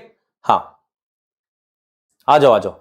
मेरे से कांटेक्ट कैसे कर सकते हो, ये अच्छा सवाल है, इस पे बिल्कुल जानकारी दी जाएगी आपको पूरी पूरी, ठीक है। हाँ, आ जाओ। अब हम क्या बात करने वाले थे बेटा, हमने इसकी तो बात कर ली, अब हम क्या पढ़ रहे हैं, देखो मेरी बात सुनो। अब मैं कुछ टाइप ऑफ चैनल के बारे में बता रहा हूं, यहां तक समझ आना चाहिए बेटा आपको। जिनको थोड़ी सा लेट ज्वाइन किया वो एक बार देख लेना, ठीक है, क्लियर? हाँ, छुट्टी नहीं होगी अभी, पहले पढ़ाऊंगा। छुट्टी वाले बेटा मेरी क्लास से पहले जो गैप मिलता है ना, उसमें जल्दी जल्दी खा लिया करो, ठीक है ना? अपनी डेली एक्टिविटीज कंप्लीट कर लिया करो, उसके बाद बैठा करो मेरी क्लास में। मैं 1 घंटा 45 मिनट से ज्यादा पढ़ाऊंगा, ठीक है? ये मेरी मर्जी है, आपको पढ़ना पड़ेगा। बहुत बढ़िया। पोरिंस वगैरह पढ़ा रहा हूं बेटा, अभी नहीं पढ़ाया, ठीक है? चलो आ जाओ, आ जाओ। On the basis of molecules, पहले देखो इधर देखो बेटा, मेरे पास ये प्लाज्मा मेम्ब्रेन है, ध्यान से देखना। सबसे पहले मैं लिखता हूं uniport, number of molecules directions के बेस पे मैं क्या लिखता हूं, यूनिपोर्ट लिखता हूं। यूनिपोर्ट का क्या मतलब होता है, मेरे पास बहुत सारे ऐसे चैनल्स होते हैं जिनमें से सिंगल चीज मूव करती है, जिसमें से क्या होता है, सिंगल सब्सटेंस मूव करता है। जैसे कि मान लो सोडियम मूव कर रहा है, सॉरी ग्लूकोज मूव कर रहा है, सिर्फ ग्लूकोज मान लो अंदर आ रहा है, तो ग्लूकोज के यहां 100 मॉलिक्यूल हैं, यहां ग्लूकोज के क्या है, मान लो 10 मॉलिक्यूल हैं। तो यूनिपोर्ट का मतलब होता है उस चैनल में से सिंगल चीज मूव करे। कई बार हमें फील होता है क्या चैनल में से सिंगल चीज मूव करती है, नहीं, एक या एक से ज्यादा भी चीजें मूव कर सकती हैं। अगर सिंगल मॉलिक्यूल मूव करे तो उसे यूनिपोर्ट कहते हैं। यूनिपोर्ट का मतलब हुआ कि सिंगल सब्सटेंस मूव करेगा, सिंगल सब्सटेंस मूव करेगा, move from high concentration, move from high concentration to low concentration, है ना? हाई से लो की तरफ मूव करेगा। आप समझ लो इस बात को, हमने यहां पर बोला है यूनिपोर्ट का मतलब है ग्लूकोज ज्यादा ग्लूकोज कम, सिंगल सब्सटेंस मूव कर रहा है high concentration to low concentration, जिसे आप डाउनहिल कह रहे हो। इसका कोई एग्जाम्पल 2019 के पेपर में आया, ग्लूकोज के चैनल का नाम है ग्लूट4। ये ग्लूकोज का चैनल है जो एनसीईआरटी में बायोमोलिक्यूल के टेबल में लिखा हुआ है, उसमें से यूनिपोर्ट होता है। अब मान लो अगर दो चीजें मूव करेंगी किसी चैनल में से, देखना इधर, ये चैनल बना दिया मैंने, इसमें से दो चीजें मूव कर रही हैं, दोनों सेम डायरेक्शन में आ रही हैं, और एक मैं क्या कर रहा हूं बेटा, एक मैं अपोजिट डायरेक्शन में लेकर जा रहा हूं। आप समझ रहे हो? अगर दो सब्सटेंस मूव करेंगे तो उसे हम बोलेंगे को ट्रांसपोर्ट। को का मतलब होता है साथ में, को का मतलब दो या एक साथ, को ट्रांसपोर्ट। तो इसका मतलब यह होगा कि फ्रॉम वन चैनल, एक चैनल से दो मॉलिक्यूल, दो सब्सटेंस मूव करेंगे, टू सब्सटेंस मूव, दो मूव करेंगे। इसको मैंने नाम दिया, देखो सेम डायरेक्शन में आ रहा है, ये देख रहे हो, ये किस में आ रहा है, सेम डायरेक्शन में, ये देख रहे हो सेम डायरेक्शन पे, इसे सिंपोर्ट कहते हैं। इसे हम क्या बोलेंगे, सिंपोर्ट। जैसे मान लो सोडियम और ग्लूकोज दोनों सेम डायरेक्शन में आ रहे हैं, आप समझ रहे हो बेटा। पर इसमें ग्रेडियंट को लेकर डिस्कस कर सकते हैं, इंटेस्टाइन में कुछ होता है, जरूर करेंगे एक डिस्कशन में कि सोडियम और ग्लूकोज में से सोडियम जो है अलोंग आ रहा है, ग्लूकोज अगेंस्ट ला रहे हैं, वो एक तरीका होता है। पर आपको क्या समझा रहा हूं वो सुन लो ध्यान से। सिंपोर्ट का मतलब है सेम डायरेक्शन। सिंपोर्ट का मतलब क्या है, सेम डायरेक्शन, एक ही दिशा। और एंटीपोर्ट, एंटीपोर्ट है अपोजिट। एंटीपोर्ट क्या है, अपोजिट है। क्लियर, अपोजिट है, समझ रहे हो इस बात को। तो सिंपोर्ट क्या होता है, सोडियम और ग्लूकोज सेम डायरेक्शन में। एंटीपोर्ट क्या होगा, एंटीपोर्ट क्या है, मेरे पास ये सोडियम हो गया, ग्लूकोज हो गया। एंटीपोर्ट में मेरे पास मान लो एक, मेरे पास सोडियम को मैं इधर ले आया, तो मान लो मैं क्या करूंगा, या मैं इसको लिख देता हूं बेटा, क्लोराइड शिफ्ट सुना है आपने, chloride shift, Cl minus SCO3 minus, opposite चले गए, है ना, अपोजिट चले गए। मेरी बात सुनना ध्यान से बेटा, एक चीज समझो, सिंपोर्ट मतलब सेम डायरेक्शन, एंटीपोर्ट मतलब अपोजिट, एंटी मतलब अपोजिट। अब मेरी बात समझना ध्यान से, आपको एक चीज पता होनी चाहिए कि हमारे पास दो तरह के ग्रेडियंट होते हैं। एक होता है केमिकल ग्रेडियंट, मैं इसको बता दूं आपको, नहीं तो आपको आएगा नहीं है। सुन लो ध्यान से, मैंने क्या समझाया, मैंने समझाया कि चैनल मेरे पास डायरेक्शन के हिसाब से, डायरेक्शन के हिसाब से और कितने मॉलिक्यूल मूव कर रहे हैं। अगर सिंगल मॉलिक्यूल मूव कर रहा है तो यूनिपोर्ट कहते हैं, ग्लूट 4 लिख दिया। सिंपोर्ट मेरे पास सोडियम ग्लूकोज का सिंपोर्ट होता है, कहां कहां होता है, एक किडनी में होता है और एक आपके इंटेस्टाइन में एब्जॉर्प्शन होता है। एंटीपोर्ट में क्लोरीन और इसका एंटीपोर्ट होता है। मैं आपको आज एक थंब रूल बताता हूं, याद रखना है इसको ट्रांसपोर्ट को लेके। जैसे मान लो सोडियम है, सोडियम ने ग्लूकोज का ट्रांसपोर्ट करा दिया, ठीक है, सोडियम ने ग्लूकोज का क्या करा दिया, ट्रांसपोर्ट करा दिया। तो Cl उसके पीछे जाता है। पीछे जाने का क्या मतलब है, मैं आपको एक चीज दिखाता हूं, क्या आप ये देख पा रहे हो, देखो इधर देखना, मान लो यहां 100 ग्लूकोज है, यहां 10 ग्लूकोज है, तो ये कौन सा ग्रेडियंट है, केमिकल डिफरेंस है। This is chemical gradient, chemical gradient है। मान लो यहां 100 Na है और यहां 10 Na है, इस तरह के ग्रेडियंट को कहते हैं इलेक्ट्रोकेमिकल। इलेक्ट्रोकेमिकल का क्या मतलब होता है, आप सुनो ध्यान से, ये चार्ज भी तो अलग है ना। अब देखो सिर्फ केमिकल नहीं है, चार्ज अंक का अंतर भी है, 100 Na 10 Na। तो अगर कभी Na मूव करेगा तो उसके साथ नेगेटिव चार्ज की चीज भी साथ आनी चाहिए, या कोई पॉजिटिव चार्ज अपोजिट साइड में जाना चाहिए। अगर आप ग्लूकोज मूव करते हो तो चीज मूव कर रही है, केमिकल है। लेकिन अगर आप सोडियम मूव कर रहे हो तो केमिकल तो आ ही रहा है, चार्ज भी आ रहा है। इसीलिए आप हमेशा जब भी बायो में पढ़ोगे तो आपको एक चीज पढ़ाई जाएगी, सोडियम मूव करेगा तो उसके पीछे Cl भी चला जाता है। Cl क्यों चला जाता है, चार्ज बैलेंस करने के लिए। तो इनका मेरे पास इलेक्ट्रोकेमिकल ग्रेडियंट है और इसका मेरे पास केमिकल ग्रेडियंट है। क्लियर है, बताओ सही है, अरे सही है, समझो तो सही चीज को। मान लो ये दीवार है, ऐसे दीवार, इधर ग्लूकोज, इधर ग्लूकोज, इधर ग्लूकोज ज्यादा इधर कम, केमिकल ग्रेडियंट। लेकिन इधर 100 ग्लूकोज, इधर ग्लूकोज कम, केमिकल तो है पर चार्ज भी तो है। अगर ग्लूकोज जाएगा केमिकल के साथ क्या चला गया, चार्ज भी चला गया, तो नेगेटिव चार्ज उसके पीछे जाता है। तो नेगेटिव चार्ज हमेशा पॉजिटिव का पीछा करता है।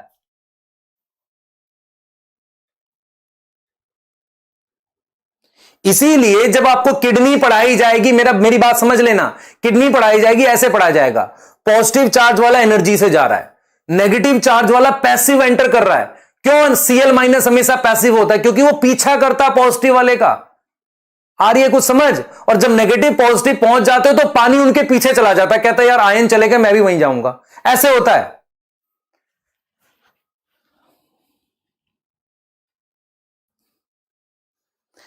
किडनी पढ़ोगे मुझे याद करना कि सर ने बोला था पॉजिटिव चार्ज को एनर्जी से ले गए, नेगेटिव उसके पीछे चला गया चुपचाप चार्ज बैलेंस करने के लिए, और पानी उनके पीछे जाएगा किस लिए? क्योंकि वहां आयन से ले गए। ठीक है, हां, कंफ्यूजिंग नहीं है, क्योंकि आप दिन भर परेशान रहते हो यार ये एनर्जी से क्यों जा रहा, सोडियम सीएल क्यों नहीं जा रहा, उसको क्या दिक्कत थी सीएल को? क्योंकि वो चार्ज का पीछा कर रहा है। ठीक,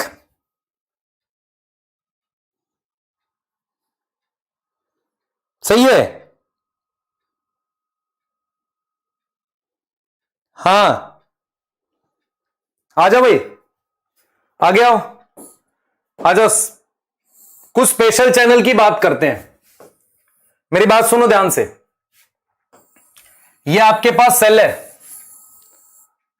सेल बड़ा हो गया थोड़ा सा, देख लो, ये आपके पास सेल है, समझना ध्यान से। इस सेल में एक ऑर्गेनल है, इस ऑर्गेनल का नाम, डिजाइन देख के बताओ क्या नाम है, बचपन से पढ़ते आ रहे हो, ऐसे डिजाइन की कौन सी ऑर्गेनल होती है? माइटोकॉन्ड्रिया। इस माइटोकॉन्ड्रिया की आउटर मेम्ब्रेन पर, इस माइटोकॉन्ड्रिया की आउटर मेम्ब्रेन पर बड़े साइज के पोर होते हैं, आउटर मेम्ब्रेन पर बड़े साइज के चैनल होते हैं, बड़े साइज के चैनल। उन बड़े साइज के चैनल को हम क्या बोलते हैं? पोरिन्स। तो स्पेशल चैनल में सबसे पहले बता रहा हूं पोरिन्स। पोरिन्स क्या होते हैं? माइटोकॉन्ड्रिया की आउटर मेम्ब्रेन पर बड़े साइज के चैनल होते हैं। मेरी बात समझना ध्यान से, मैं क्या बताने जा रहा हूं आपको। मेरे पास मान लो ये न्यूक्लियस है, दिस इज न्यूक्लियस। आपको सबको यह पता है कि माइटोकॉन्ड्रिया का अपना डीएनए भी होता है, पर माइटोकॉन्ड्रिया को कुछ प्रोटीन की आवश्यकता बाहर से भी पड़ती है। कुछ प्रोटीन ये डीएनए ने बनाया होता है, इसके डीएनए ने, न्यूक्लियस के। मैं एक बार रिपीट करूंगा, आपको पूरी बात ध्यान से सुनेंगे। आपके पास दो ऑर्गेनल है जिन्हें सेमी ऑटोनोमस कहते हैं। मैं 5 मिनट लेट छोड़ूंगा, जिसको खाना खाना हो खा लो, क्लास छोड़ के खा लो, कोई बात नहीं, ठीक है, मैं नहीं छोड़ने का। मेरे पास एक न्यूक्लियस है, न्यूक्लियस है, उसके पास ये डीएनए होता है, ऐसे डीएनए, ठीक है। मेरे पास ये ऑर्गेनल है, इसके पास अपना डीएनए है, पर इसको बाहर से प्रोटीन की आवश्यकता पड़ती है, इसको बाहर से कुछ चीजों की जरूरत पड़ती है। उसमें एक बहुत इंपॉर्टेंट चीज है प्रोटीन। प्रोटीन मतलब एक कुछ ऐसी छोटी प्रोटीन होती है जो साइटोप्लाज्म में से, कुछ स्मॉल साइज की प्रोटीन साइटोप्लाज्म में से, इन चैनल का नाम पोरिन्स हैं, इनसे अंदर जाती है। तो पोरिन्स क्या होते हैं? पोरिन्स बड़े साइज के चैनल होते हैं mitochondria, chloroplast and some bacteria which is gram negative bacteria. Mitochondria और क्लोरोप्लास्ट में ये क्या करते हैं? ये बाहर से इतने बड़े होते हैं ये कि कुछ प्रोटीन तक इसमें एंटर कर सकती है। तो what are porins? Porins are large size channel कहां प्रेजेंट है? प्रेजेंट इन, कुछ को बात सही समझ आई, रिपीट करता हूं। माइटोकॉन्ड्रिया क्लोरोप्लास्ट का अपना डीएनए है, काफी सारी प्रोटीन वो खुद बना लेते हैं। कुछ प्रोटीन इन्हें किससे जरूरत पड़ती है? न्यूक्लियस से जरूरत पड़ती है। वो प्रोटीन बाहर से अंदर आती है, और जो बाहर से अंदर आती है किसकी मदद से? बड़े साइज के चैनल की मदद से, जिनका नाम पोरिन्स है। तो प्रेजेंट इन माइटोकॉन्ड्रिया, प्लास्टिड जो कि क्लोरोप्लास्ट है बेसिकली, एंड सम बैक्टीरिया, और वो भी कौन सा? ग्राम नेगेटिव, उनमें होते हैं पोरिन्स। और पोरिन्स इतने बड़े होते हैं, they are large pores, large channels, even small size protein can move, small size protein can move. कुछ बात समझ में आई? कुछ बात गई भेजे में? क्लियर? हां, समझ नहीं आया? क्यों नहीं समझ आया भाई? क्या पढ़ाया ऐसा? क्या आपको यह पता है कि माइटोकॉन्ड्रिया और प्लास्टिड को सेमी ऑटोनोमस ऑर्गेनल कहते हैं? सेमी ऑटोनोमस का मतलब इसको बाहर से कुछ प्रोटीन की आवश्यकता पड़ती है जो ये डीएनए बनाता है। तो वो कहां से आएगी? बाहर से आएगी। किससे आएगी? बड़े साइज के पोर से। उस बड़े साइज के पोर को क्या बोलते हैं? चैनल को बोलते हैं पोरिन। कहां होते हैं? माइटोकॉन्ड्रिया, क्लोरोप्लास्ट और कुछ बैक्टीरिया। ठीक है, एक कह रहा है सर आपसे मिलना है, एम्स में मिलियो, अगले साल एम्स पहुंच जा, मिलने आऊंगा एकदम डेफिनेटली। दिल्ली एम्स में जाएगा तो जिस दिन जाएगा मैं छोड़ के आ जाऊंगा साथ में, कोई दिक्कत नहीं है, ठीक है। हाँ ठीक, क्लास 1.5 आवर की कभी थी ही नहीं, ठीक है। दूसरी special protein, another special protein, another special protein, बताओ। एक और स्पेशल प्रोटीन है, उसका नाम है वाटर चैनल। वाटर चैनल्स में होती हैं, उसका नाम है एक्वापोरिन्स। एक्वापोरिन्स जो होती हैं वो वाटर चैनल बनाती है। मतलब क्या हुआ, एक्वापोरिन्स, एक्वापोरिन्स फॉर्म, अरे भगवान, एक्वापोरिन्स फॉर्म वाटर चैनल। क्या बनाएंगी, वाटर का चैनल बना देंगी, वाटर का चैनल बनाएंगी।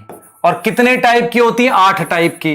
तो 8 टाइप के एक्वापोरिन्स वाटर चैनल बनाती हैं। देखो प्लाज्मा मेम्ब्रेन है, इस प्लाज्मा मेम्ब्रेन पर मेरे पास ये वाटर चैनल है, this is water channel, this is water channel, जो 8 टाइप की अलग अलग एक्वापोरिन से बना होगा, ठीक है। ये 8 टाइप की एक्वापोरिन ने पानी के लिए चैनल बना दिया। आप कहोगे सर आपने कहा था पानी तो ऑस्मोसिस से जाता, बिना चैनल के बिल्कुल जाता है, और तेजी से ले जाना है तो चैनल बना लो। 8 टाइप के हैं जो क्या बनाएंगी, वाटर चैनल बनाएंगी। तो स्पेशल चैनल में 2 नाम बताए आपको मैंने, कौन बताए, पोरिन्स और एक्वापोरिन्स। कोई डाउट है तो देख लो। एक्वापोरिन्स किसके बने, 8 टाइप के, सॉरी वाटर चैनल बने 8 टाइप के एक्वापोरिन्स, ठीक है। क्लियर है, क्लियर है। हाँ, अगर आपको कोई लाइन अगर एनसीईआरटी की मिस हो गई हो तो बताना, सारी लाइन पढ़ाई है, ठीक है, मैं सारी पढ़ाऊंगा, ठीक है। हाँ, मैंने सोच रखा मैं सारी पढ़ाता हूं। पेपर मुश्किल आएगा उस दिन बताना सर आज भी 350 आए, आसान आया तो आए, मुश्किल में भी आएंगे, क्योंकि दिक्कत यह है कि हमने पढ़ा इतना डीप रखा होता है।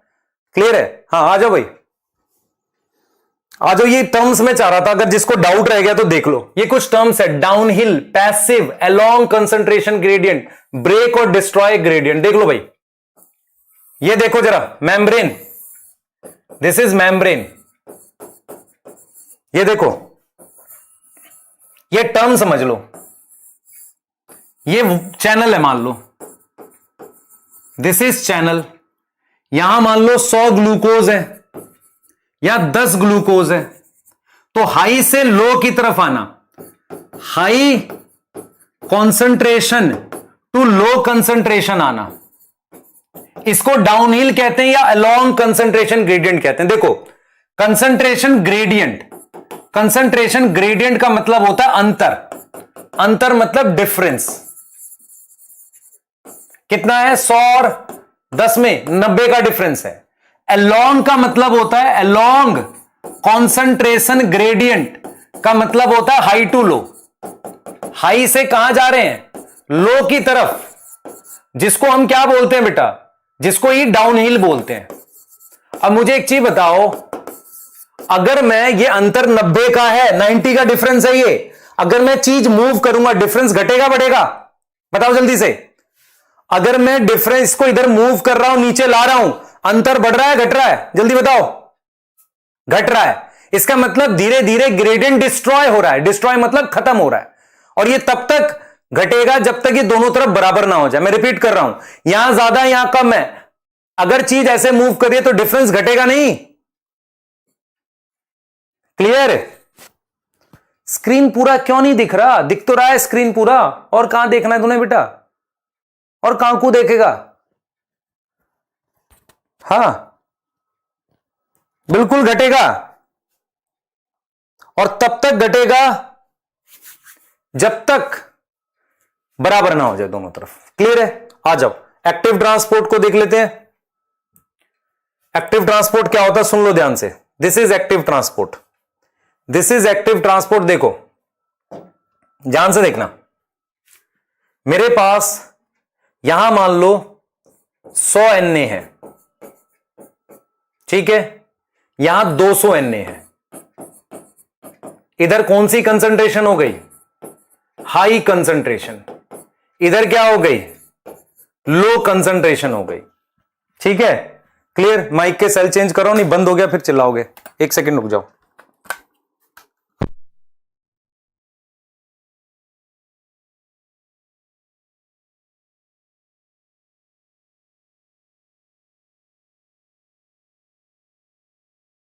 सेल चेंज कर लिए, एक सेकंड दो बस बेटा। आ जाओ, देखो तो 5 मिनट लूंगा, ज्यादा नहीं, 5 मिनट, मात्र 5 मिनट, है ना? इतना तो आप मुझे दे ही दोगे। 5 मिनट लूंगा बेटा, ठीक है? टाइम अप वाली पिटाई कर दूंगा मैं। हाँ हाँ, तू हल्के में ले रहा मास्टर को, ऐसे मत ले। देख ले भाई, यहां लो कंसंट्रेशन है या हाई कंसंट्रेशन है। तो अगर मैं इधर लाता तो इसे कहते हैं अलोंग कंसंट्रेशन ग्रेडियंट। मैं अगर चीज को ऐसे ले जा रहा हूं, इसे कहेंगे अगेंस्ट। अगेंस्ट मतलब खिलाफ, अगेंस्ट कॉन्सेंट्रेशन ग्रेडियंट। और इसके लिए हम शब्द यूज करते हैं अपहिल। क्या वर्ड यूज करते हैं? अपहिल यूज करते हैं। आप समझ रहे हैं? इसको हमने लिखा अगेंस्ट कॉन्सेंट्रेशन ग्रेडियंट, इसको मैंने क्या लिखा? अपहिल लिखा। अपहिल समझ में आया? यहां से ऐसे ले गए ऊपर, है ना? अगेंस्ट, अगेंस्ट को ही मैं क्या लिख रहा हूं? अपहिल कह रहा हूं। और ये हो किसके रहा है? किसके थ्रू रहा है? पंप के थ्रू। क्योंकि इसके लिए मुझे एनर्जी खर्च करनी पड़ेगी, मुझे इसके लिए एटीपी का खर्चा कम करना पड़ेगा, एटीपी करना पड़ेगा खर्च, है ना? एटीपी खर्च करना पड़ेगा। तो आपको यह समझ में आना चाहिए, ये चैनल जैसी दिखने वाली चीज को अब हम पंप बोलेंगे, क्योंकि ये इसको लो कंसंट्रेशन से हाई की तरफ ले जा रहा है। इसको हम कहते हैं अगेंस्ट। इससे पिछले वाले को हमने बोला था अलोंग। अगेंस्ट कॉन्सेंट्रेशन ग्रेडियंट, जिसे अपहिल बोलेंगे। क्या बोलेंगे? अपहिल। क्या इसमें एनर्जी लगी? बिल्कुल लगी। तो इसमें एनर्जी खर्च हुई है बेटा, इसमें क्या हुई है? एनर्जी स्पेंड हुई है। पर आपको यह समझ में आना चाहिए, पंप भी प्रोटीन है। ये पंप भी क्या है? प्रोटीन है। अगर पंप प्रोटीन है तो इसको भी एस, एस, आई और सी शो करना चाहिए। सैचुरेशन, सिलेक्टिविटी, इनहिबिशन और कंट्रोल शो करना चाहिए। क्या इतनी बातें क्लियर है? क्लियर?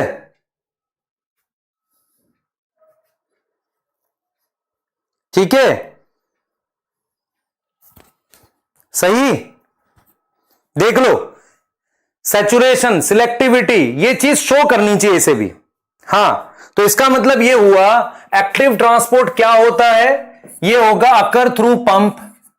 अकर थ्रू पंप कैसे होगा? पंप के थ्रू होगा।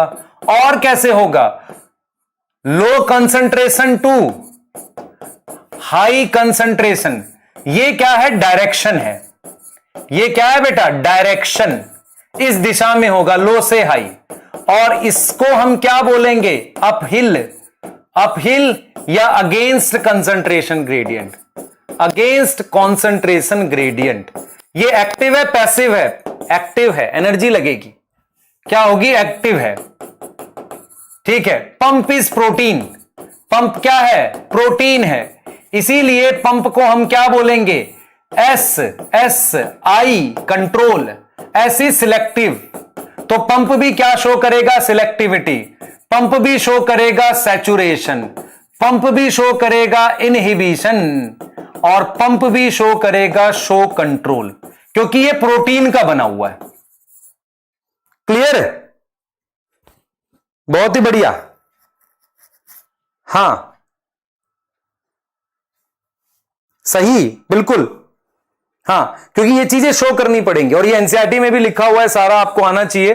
ठीक है, आपको आना चाहिए, एनसीईआरटी में लिखा हुआ है। अब ये चीज आपको बिल्कुल टेबल की माध्यम से आपको पता होनी चाहिए कि मैंने यहां पर लिख दिया type of transport. Type of transport table खुद बनाएंगे। ठीक है, टाइप ऑफ ट्रांसपोर्ट का नाम लिख दिया। ठीक है, क्लियर? टाइप ऑफ ट्रांसपोर्ट लिखे? अरे नहीं भाई, देखो एक काम करो, यहां लिख दो। हाँ, यहां लिख दो एक्टिव ट्रांसपोर्ट।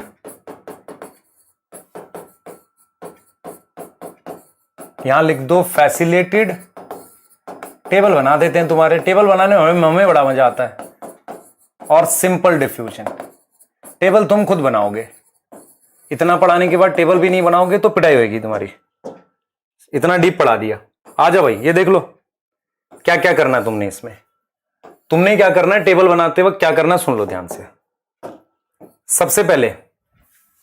सबसे पहला पॉइंट, एक्टिव है, ये तो है, ये दोनों नहीं है।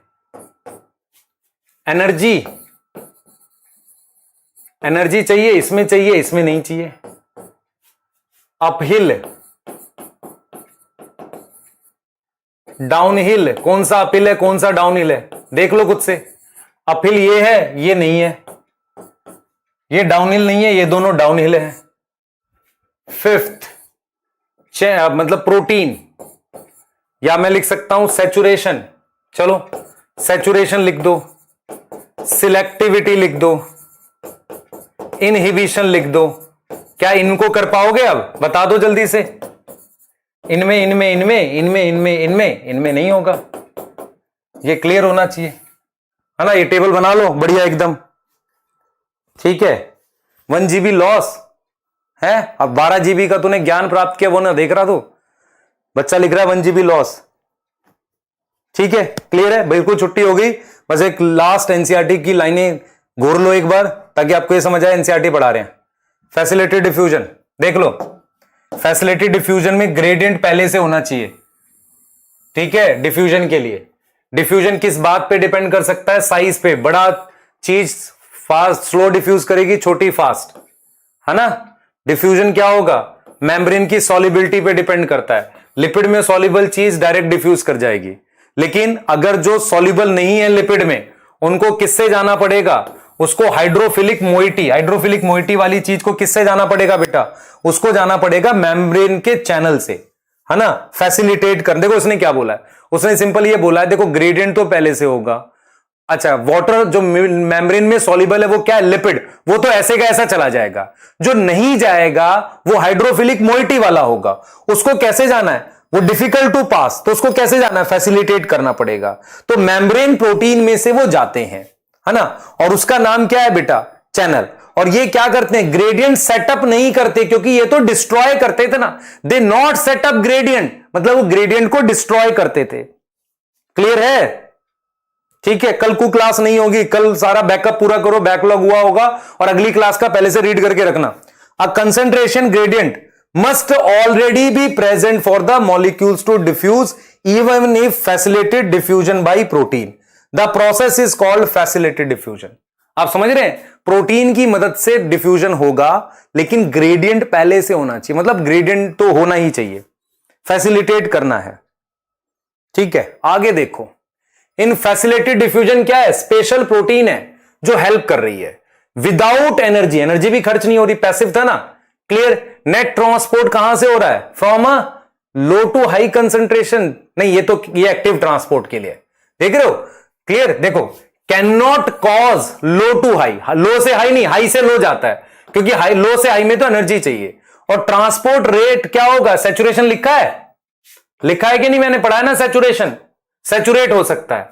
डिफ्यूजन इज वेरी स्पेसिफिक भी है, और क्या हो सकता है? सेंसिटिव टू इनहिबिटर है, जो कहां बाइंड करता है? साइड चेन में। कौन सी लाइन नहीं पढ़ाई? बता दो। अरे कौन सी लाइन नहीं पढ़ाई? साइड चेन पढ़ाया कि नहीं पढ़ाया? Protein from channel in the membrane pass through some channels are always open, लिखा है, कुछ चैनल हमेशा खुले रहेंगे। अदर्स कैन बी कंट्रोल, इन्हें कंट्रोल भी किया जा सकता है। कंट्रोल किया, लिखा है ना, हमने लिखा था सी, कंट्रोल। आ जाओ। सम आर लार्ज, इतने बड़े हैं, पोरिन्स कह रहे हैं, जो माइटोकॉन्ड्रिया में है, प्लास्टिड, सारी लाइनें पढ़ा दी, टेंशन ना लो। आज डीपीपी पुराने वाली ही करो। ये कैरियर दिखा रहा है, देखो, यहां से उठाया इधर फेंक दिया, कैरियर, ठीक है। Uniport, anti opposite, symport, same दिशा में। हाँ, क्लास ले ले केमिस्ट्री की, मना कब किया? देखो, एक्टिव ट्रांसपोर्ट एनर्जी यूज करेगा, पंप होता है against the concentration gradient. Active transport carried out by specific membrane protein, है ना, उसे पंप कहते हैं। Pumps are protein to carry across the cell membrane.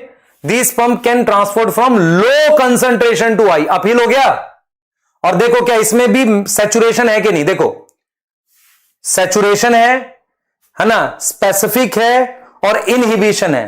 Sensitive to inhibitor, clear. Control ये भी होते हैं और सैचुरेशन, सारी प्रॉपर्टी लिखी है।